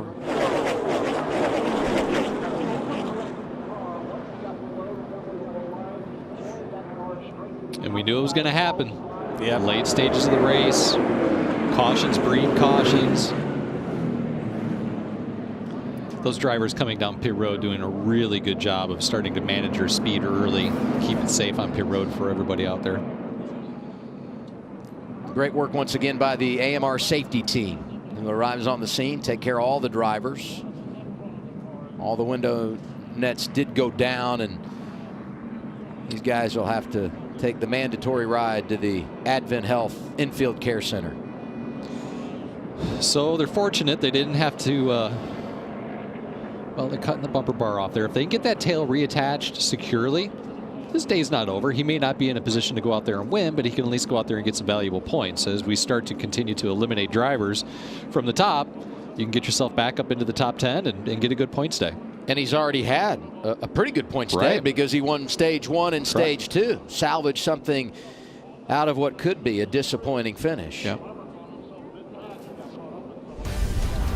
It's our 5th caution of the afternoon. First big accident of the day at Daytona. 28 laps remaining. The rookie Austin Hill, your leader.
Tomorrow, it's the most iconic day in all of motorsports, the Daytona 500. The Great American Race kicks off the 2022 NASCAR season at 2:30 Eastern, 11:30 Pacific on Fox and the Fox Sports app. Coverage begins with race day at 11 o'clock tomorrow morning Eastern time right here on FS1. We move to Fox at 1 o'clock. Looking forward to a huge day as we celebrate the 2022 Great American Race. And my man Denny Hamlin going for his 4th win in NASCAR's Super Bowl, and your first was incredible over Truex. It certainly was a great final lap for me to come from 5th to win that one. Everyone had a special meaning to me. We've been winners of the 2 closest finishes in Daytona 500 history, but yeah, we've been very fortunate. The other day at Media Day, Chad, I asked Denny, which win was your favorite? And Denny's like, well, when we won the closest here in 16. Anyway, he went on to tell me about every one of them. My point is, as well as I do, if you win this race tomorrow, it just means everything. Well, the significance, it sets up your season. It could set up a career. This is a career victory for a lot of folks. But to be able to win it 3 times is just unimaginable for a lot of people in our industry. So it's a big deal. It's a big deal for the team. You get to stay over. You hang out. Your car goes into the museum. They take a bunch of photographs. They do the cool things when you win this race, and it carries that momentum, and it gets you into the playoffs. It is a big breath of fresh air. It's a relief when you walk out of here with that trophy. Hey, I've got a nugget for you. Okay, I love that. I know, right? So did you know on this trivia. date in 2006, Chad Knaus and Jimmy Johnson won the Daytona 500, but Chad took the day off. Where were you? I was sitting on my sofa, to be honest with you. I actually had a really interesting trophy that I had gotten from the Lowe's group. It was the Couch Chief Award for helping the guys win that race for myself at home. Well done. I wondered why you said earlier, it's easier crew chiefing from up here at home. I wondered why you said that. And now we know the rest of the story. Coleman, what's happened up there, man? We need a light for you. It's getting dark on the spotter stand. Hey, it's dark over here on the spotter stand, but the track's really lit up right now. I think we're going to see a lot more sparks here tonight. I think the interesting thing that I'm looking for right now is what is the unseen friendships that we're going to see. Now we have a colleague car out. Numbers are starting to get in favor of other people. We got more teammates that have more numbers. Who knows? You might see a Ford work with a Chevrolet. We've seen the 39 and 98 Fords tonight be fast, so they might be developing some unlikely friendships, and I think I'll start to see them develop behind me. I don't know that we really bet against one another, but maybe we should pay you off here, because guess who the free pass is on this caution? I bet you I know. Your guy. Anthony. Yeah. Anthony the other double A. That is fantastic. Good. He deserves it, man. He's stuck it out. He worked his way through it. He got himself in position. And who knows what's going to happen here at the end of the race for Anthony. There you see the drivers that were involved in this crash with just under 30 laps to go. And here's what's on the line. Cindric won here last year, and every picture the rest of the year was him in the cowboy hat after winning all the beef. Who gets to don the cowboy hat tonight? More importantly, who gets to put that on the grill? We find out when we return. It's the Xfinity Series from Daytona.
Go past that restart zone right there, like we can get a violation of not restarting the race. Don't try to restart the race outside of that box. Like we'd be reviewing as the non kind of jumped the start there a little bit. Yeah, I don't know that they'll get a violation, but it gives the right to the other car to go. So you definitely need to stay in the box and make sure you restart in that box to not give the advantage to the other car. You're in the lead. You want that advantage. Young driver, want to coach him up in this situation. Big restart here. 23 to go. That's Austin Hill on the inside lane. The 9, Noah Gragson. I think Noah's going to get a big push here. I think the 21 saw that coming as well. Look at the 10 and 16 here we go. teammates working together. Landon Castle drops down to push A.J. Allmendinger. And pushing. Yeah, we got some. The pushing is just going to get more and more intense as this race goes on because people, their spotters are letting them know 20 to go, 15 to go. Like that's when you start to see the driver say, okay, well, I'm not riding anymore. And when you see a hole, you got to take it. And a lot of times, you know, you find when you're in the middle of the pack, a lot of the moves you can make is through the middle.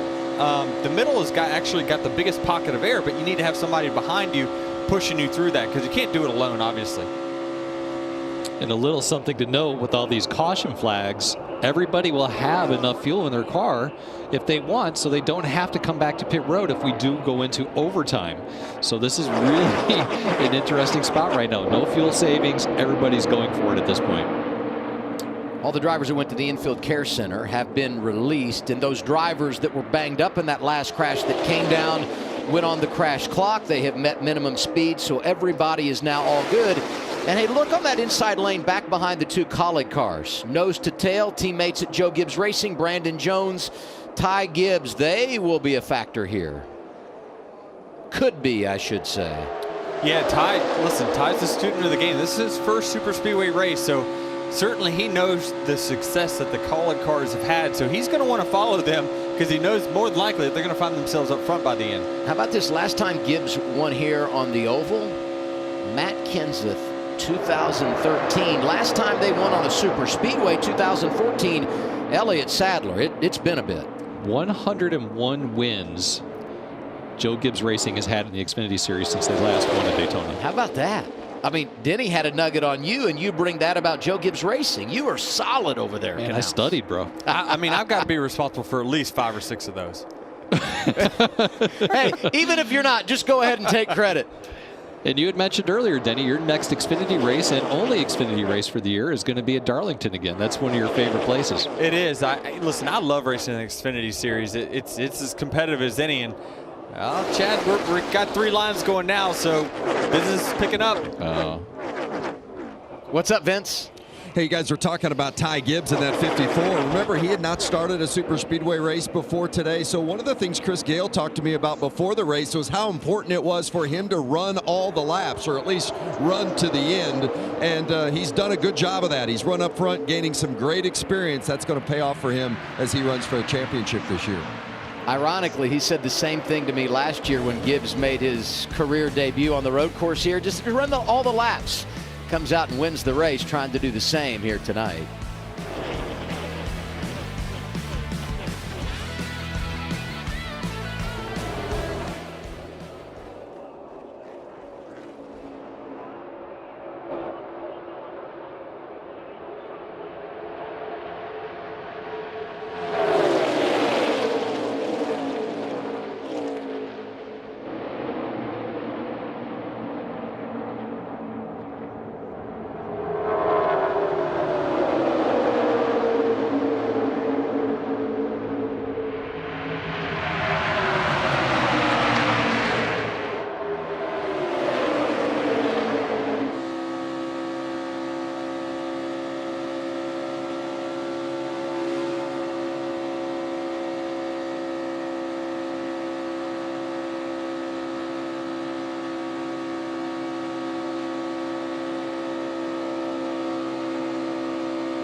16 laps to go for the NASCAR Xfinity Series at Daytona. 6 of the top 10 have never won in an Xfinity car, and the guy out front is a rookie. So many great storylines as we go down the stretch of this one. Yeah, we're starting to see the pushes get more and more aggressive, and what happens is that, you know, these drivers early on, when they get a push, they don't push, you know, they do come out of the gas, they use brake because you don't want to get too aggressive and take yourself out early. Now they know if we want to get up front and we want to win this race, we're going to send the person in front of us into something. We just don't know whether we're going to clear it or not. Is the anxiety level going up on the spotter stand, Coleman? Adam, I'll tell you, this is more exciting than actually spotting the race. I'm so nervous up here watching these people. First thing I'm noticing, if I'm AJ Allmendinger's spotter, I'm letting him know that the 7 cars went middle of 3 for his last 4 passes. That's his go-to move. Number 2 thing I'm looking for, anytime we go 3 wide, that's hurting this bottom lane. So if I'm 3rd, 4th, 5th on the bottom, and I see 3 wide going on behind me, I'm trying to force my guy up to the middle, then to the top, let it regroup. But first off, we just got to go back to the point how Justin Allgaier's made these moves, and that's going middle of 3, and I think it's going to continue happening. I know you'll draft with anybody here, but you'll love to have a teammate. Our Motorsports, they've got 2 in the top 10. It's Jeb Burton and Anthony Alfredo. That is incredible because they've not spent really any time there today. Gotta love Anthony Alfredo. I didn't mean to cut you off, but man, tenacity, staying in the game, not giving up, getting his lap back solidly in the top 10 right now is just fantastic effort by those guys. AJ Allmendinger pushed out front. He slides up high in front of the 21 of Austin Hill. And I think Coleman called it. The 7 of Justin Allgaier is going to be a player as things tighten up down the back straightaway. So what's happening too is the guys that are up top, say you're 10th, you're 5th on the top line, or maybe you're on the bottom. The middle is where the avenue to move forward is, and a lot of times the top and the bottom line collide because you have 2 cars wanting to get to the middle to advance their position. 13 laps to go, Vince. Well, I love how the spotter's got to play part psychologist as well. Derek Nealon is the spotter for Austin Hill in that 21. And when Allmendinger went past Hill and slipped Hill into the 2nd spot, Nealon came on the radio and said, "We're fine. Don't panic. We've got a lot of race left." It's that spotter's he's got to be the eyes, but he's also got to help the mind of that driver, especially a young one like Austin Hill. Things settling out a bit, so we'll step aside, but we'll keep it side by side so you don't miss anything. Allmendinger, Hill, Gregson, the top 3 at Daytona.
Inside of 10 laps to go. A.J. Allmendinger is the race leader. Austin Hill, Noah Gragson, Riley Herbst, and Sheldon Creed, your top 5. A lot of youth up there as we hit 9 laps remaining. And you would think at this stage of the race that heart rate has got to be climbing. Not bad now for Hamrick and Burton. Yeah, but keep an eye on it. It's going to get higher. So as we can see, it's already creeping up into the 140s. So it's going to get higher and higher. I mean, you know, once these guys start dicing it up, that's when it really goes through the roof. But as they're single file right now, there's not too much anxiety going on. But, you know, Chad, where's this run going to come from? I mean, I think the top 5 are content to let's see what happens up until 1 or 2 to go. But 7, 8, they got to know that they ain't going to win it from there on the final lap. You're 100% correct, Danny. Danny, I agree. That energy has got to start somewhere, and it can't form up on the last lap if you're running 7th or 8th. So these guys are going to start to poke their nose out, see if they can get a little energy from the car behind them. And it's going to be about, I really think that number 2 car of Creed, the 31 of Snyder, I think those guys have enough speed in their cars. They're going to be able to work together, drop down. That'll slow down the guys ahead of them, and they'll pull some with them. Saw on the graphic 5 of the top 10 have never won. Noah Gragson not in that category. Is the 21 makes a move? Are you committed or no? Depends on where it's at. All right, so they're talking about it. Sure, I hope you maybe. Maybe, and if I feel like it's going to benefit me, I'm with you, buddy. They asked me in the media center earlier this week. They said, you know, what do you think? You know, you help your partner. Help? Yeah, I help people, but I got selfish reasons behind that. Every driver does. Yeah. What's up, Coleman? Hey, yeah, so here's what I'm seeing. We just heard that radio audio. I've been watching the 2 car the last 2 laps. He gets in the middle of 1 and 2. He drops anchor. He backs up to his help, tries to build that energy. I can see something playing out here in a couple laps where he gets that run down the back straightaway. He's going to pull to the bottom. His teammate's going to pull in front of him to help him finish that suck. It's going to help even more now that we see Justin Allgaier back there in 8th place, who's always an aggressive drafter. The more cars we can get to go with him, the easier it's going to be whenever he takes that big run. But I think what you need to be looking at is our turn 2 to turn 3, watching the 2 car, and then watching him suck up to his teammate there in the 21. And you have to give yourself enough time, because if it doesn't work, you've got to recoup, right? You got to have an opportunity to get back up there. If the 2 or the 21 drops back there, you got to come back. 68 with a big save here. Oh! He was using the left rear. We talked about it earlier. When you want to get a run on that top line and pull down, you use the left rear of the car in front to either create a gap that you can get back in or slow him down. So the energy and things are going to get tuned up by the 7 and the 10 here. Those are the ones that know that they can't win from where they're at currently. So they want to get this group riled up and create some sort of side-by-side so they can make moves. So they're the ones picking these guys off one by one. Here comes Justin. Keep this in mind. With the 16 out front, just over 5 laps to go. 2 of the last 3 races here have been won on a last lap pass. The guy on the wrong end of that deal both times, A.J. Allmendinger. I mean, he's got to feel like the place owes him one. And inside the car, I mean, he's got to be thinking about that, right? He's thinking right now, what are those guys plotting behind me? I know they got something up their sleeve. With 5 laps to go, you guarantee every lesson that he has learned, every position that he's put himself in the past is playing through his head. And you can see right there, 3rd place cars getting ready to back up a little bit. Noah's starting to plan his run. He's starting to think about, okay, can I give a big shove to the 21, make him take position on the 16, and then can I take position on him and capitalize? So it's playing out. Someone's got a real chance to have a magical night here. Austin Hill, Riley Herbst, Sheldon Creed, Jade Buford, Josh Bilicki. These are drivers that have never won in the Xfinity Series. To do it here in the biggest race, how special would it be? And they are all in position with 4 laps to go.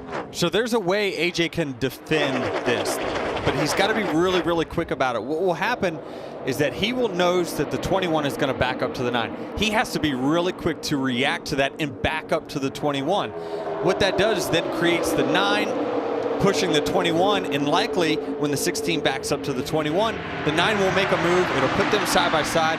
that allows AJ to have more time to react to which lane do I want to choose now. If he's delayed and gets out there too far and doesn't back up to them, there'll be a run that he just cannot stop. 3 to go. Here's 9 team radio. Our 21's talking about maybe making a move now. So the 21 to wait till 2 to go. Oh, there you go. There's the bottom's we'll just do it now. But you don't want to wait till the last lap, right? Because if you wait till the last lap, caution comes out, it's over. Right. You got to go earlier than the last lap, I would guess. Yeah, I mean, if I'm 6th, 7th, I'm racing to the white flag. It's not the checker flag because you know at that point, he's you got better position. be in position. He's got position. No help with the 9. The 2 is too far off the 9. 21 is with you. Going to be Still 2 there. laps to go. Still there with the 9. Still there. So 21 typically one off what of will you. happen here is you'll get a 3rd lane that's going to form up on the top side, and that'll break up that outside group, and that'll give the lead and the advantage to the guys on the inside. And watch for the guys in the 4th and 5th lane of this 2x2 start to shoot middle. They're going to try to force. There's that outside line, that 3rd lane you're talking about. 9 still there. They know they can't win from 7th to race, so they're going to try to get to the middle. The guys on the inside line have to protect that right rear quarter panel from getting put 3 wide bottom, which is no man's land. Get to the bottom. Allmendinger back out front, slides in front of Noah Gregson. 9. And there the inside lane broke up, going down the back straightaway. Coming off of turn 4, through the tri-oval, and back to the white flag. Top, snake it. 1 lap to go. One back, Sponsored by back. Credit One Bank. Next flag will end the race. The caution or the checker. AJ's got to manage his gap here. He's doing a good job of it.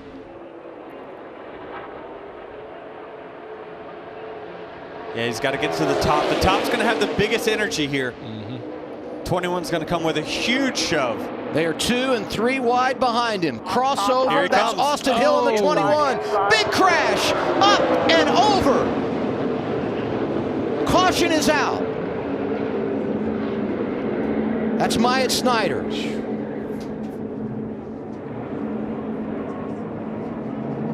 Looks like he's moving around, winning that down. That's a good sign.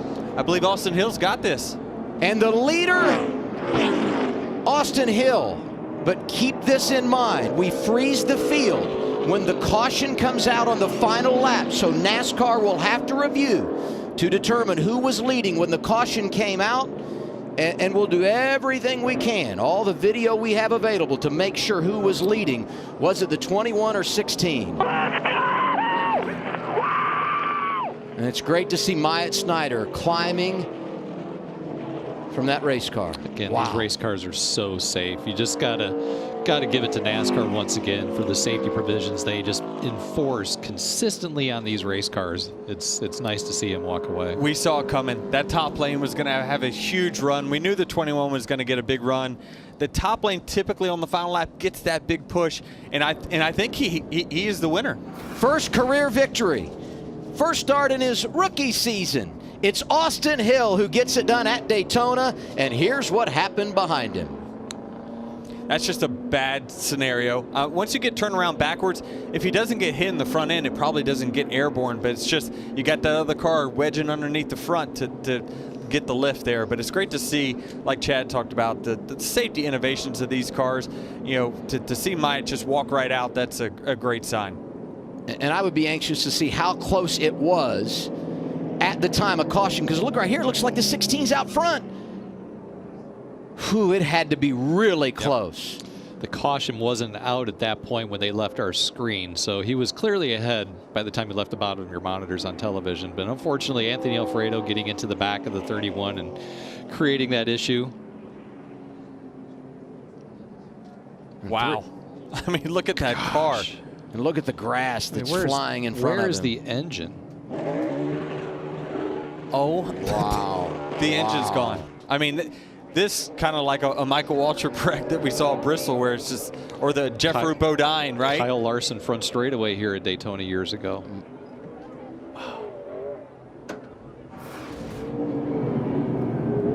Austin Hill having a good time on that turf down there I was commenting on earlier.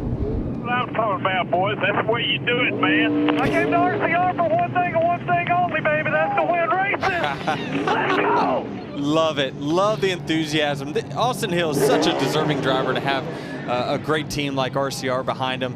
Really, really a proud moment for that team. Just had a new baby boy at home. Oh, good Oh, for that's him. great. And he gets to bring home a trophy. And here comes his team out to celebrate with them at the start-finish line. This is a photo that these guys will remember for a lifetime. And now 3 of the last 4 races decided on a last lap pass. And once again, it's Allmendinger who had the top spot and saw it slip away. You know, when they signed Austin Hill and Sheldon Creed, a pair of rookies, they said, we don't have rookie expectations. And not only does he win at Daytona, where he's already won in the Camping World Truck Series, but you put yourself in the playoffs as well.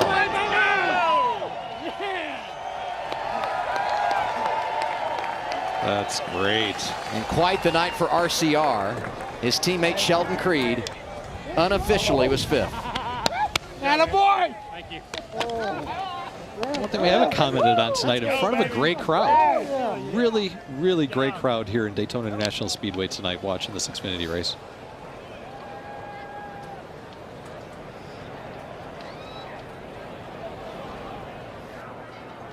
Gonna have tears in the eyes there. There it is. There's the engine.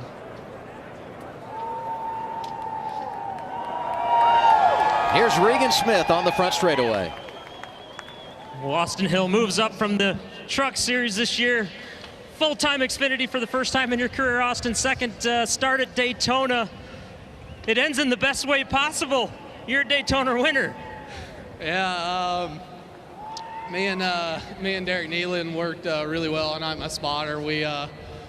I was learning all night. I kept telling him, I was like, hey, I'm just putting that in the bank. I'm putting that in the bank. You know, I'm just putting that in the memory bank to remember for late in the race. So we timed it perfectly. I mean, obviously that caution came out, but we had a heck of a run. So who knows what would have happened there. But I was able to drag back. 98 gave me a heck of a push. We were able to get by him, and this is so crazy. I mean, won it back in 2019 with a new team.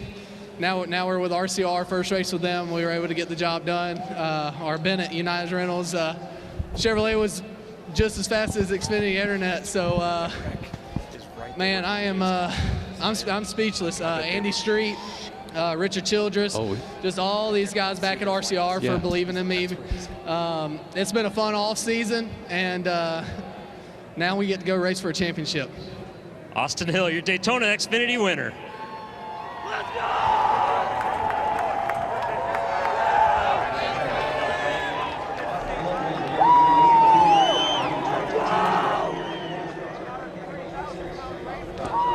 Well, there's always the other side of the coin, and for A.J. Allmendinger, so close again. He was leading on the final lap, and it didn't work out for you. I don't know what you got to do to get this thing in the victory lane, man, but that was a tough one. How did that play out for you in the final half lap? I got to keep asking my son, Justin Haley, some more questions, obviously, because he knows how to get it done. First of all, congrats to Austin Hill and RCR. Shows the ECR horsepower that we have in these Camaros, so I don't know. I mean, I'd have to go see the replay, study it. I'm sure I will. Kept trying to block both lanes, and it looked like Austin moved up there and timed it perfect where he just got a massive shove, and I probably could have tried to really block, but I think I probably would have wrecked us if I'd have done it. You know, it's seeing there. I got to be better sometimes, not getting too far out in the lead. I don't know. I just keep working on it, man. It's disappointing. I really wanted to get Nutrient Ag Solutions into victory lane. Coming back with the team, first time on the 16 here. But man, proud of everybody at College Racing. These Chevy Camaros were fast. They're always fast. Hamrick and myself, the first couple, I had Landon Castle. It shows that, you know, you put the right team together, like we've shown over the last 3 or 4 years here at these racetracks, that we can have a shot to win. It's just, I don't know, man. Third straight top 5 for you here at Daytona. For somebody that supposedly doesn't like super speedway racing, you're pretty darn good at it. I don't have to like them to be good at them. Like, I've told you that. I've told everybody that. I hate these races, but at the end of the day, Matt Collick says we go trophy hunting. They give a trophy at the end of these races, so I'm just I'm happy with the night. Anytime you get out with the top 5 here at Daytona, 2 top 5s in the stages, really good points, but damn it, man, that was close. But great thing, there's another race. We'll go get it again next week. Well done. Austin Hill becomes the 8th driver to get his first career win at Daytona. And that 21 car, 27 wins all time by 5 different drivers. And luckily, everybody appears to be okay after a last lap crash that we'll be talking about for a long, long time.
Thank you very much.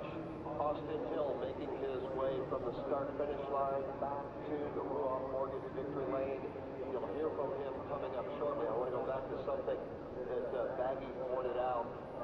It has manipulated or hurt the fencing back there, and so they will work on that overnight. We'll be good to go for the 500. The fencing here at Daytona doing exactly what it's supposed to do. We'll talk more about that in a moment as we go back down to hear from a guy that wishes it was only 119 laps. AJ Allman. Yeah, no doubt. 1 lap sooner would have been a whole different finish for AJ. AJ, the last lap, and just kind of the nature of the racing over the end of this race gets kind of described to our listeners. I thought everybody was actually pretty calm there for most of the race. Obviously, you're going to be aggressive at times. Track position is so critical here.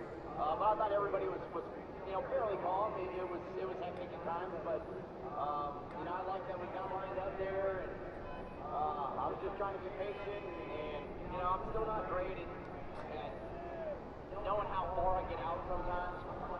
Danny did a fantastic job, but really want to get the 2-3 action with Chevy.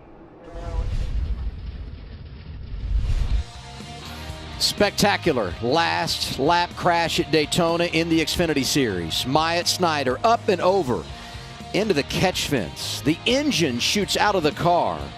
Luckily, he walked away. This race ends under caution. It had to be tight.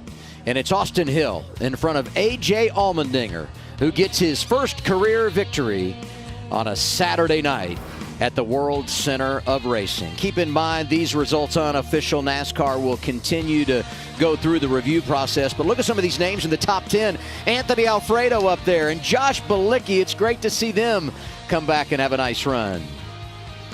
Ty Gibbs finishes 11th.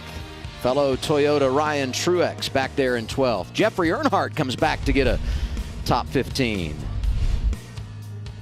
Myatt Snider unofficially just outside the top 20.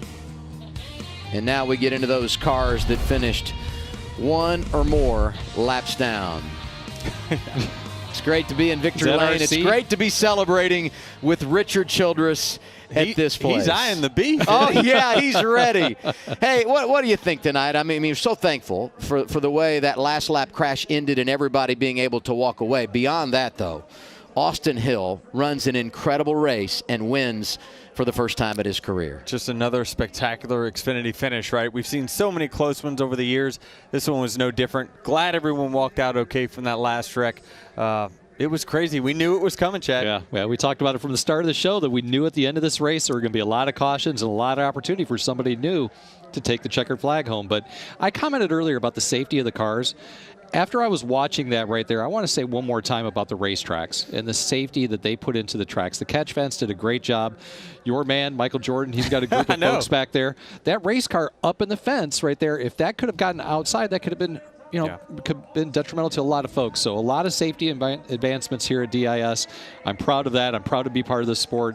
And what an amazing opportunity to sit up here with the Fox Sports booth and call this race today. What a lot of fun. Yeah, you can see Michael right there, him and his whole crew. They said they've got debris in their area, so it's crazy. He's been here since Thursday. He's a big race fan, loves watching these races, and he said it was the sound and the wreck itself was just crazy when it came into his area there. You guys were outstanding tonight. And how about Coleman Presley, our spotter analyst, up on the spotter stand all night long? Your takeaways from this one, Coleman? Yeah, you know, we talked at the beginning of the broadcast about how I was going to be your offensive and defensive coordinator. The driver, the quarterback of the 21 did a great job tonight. The 21 team, crew chief down on the box, executed.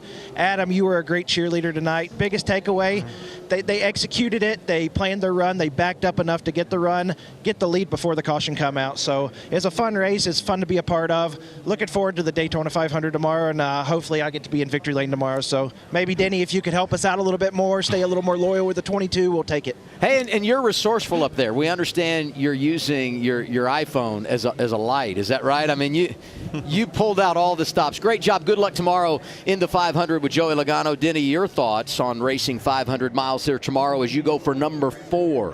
Yeah, I think it's going to be a learning process. I mean, we raced a little bit on Thursday, but not with the whole pack. So we're going to be learning quite a bit. I think this race it could look a lot different than ones we've seen in the past. But one thing we've seen for sure, there's one thing that has been common is we've had last lap passes in both duels, right? So no telling what we're in for tomorrow. I think we're definitely going to see some of that. Remember, new pit stops, new things happening on pit road, fuel flow. All of these things are going to come into play from a strategy standpoint with the crew chiefs. And then once you get on the racetrack, it's all nothing barred. It's going to be everybody going after it. Had a good time tonight. Good luck to both of you. Tomorrow should be another good one on what is expected to be an electric day at Daytona. Austin Hill wins it. More post-race coverage from Daytona. We're back to our Charlotte studios next.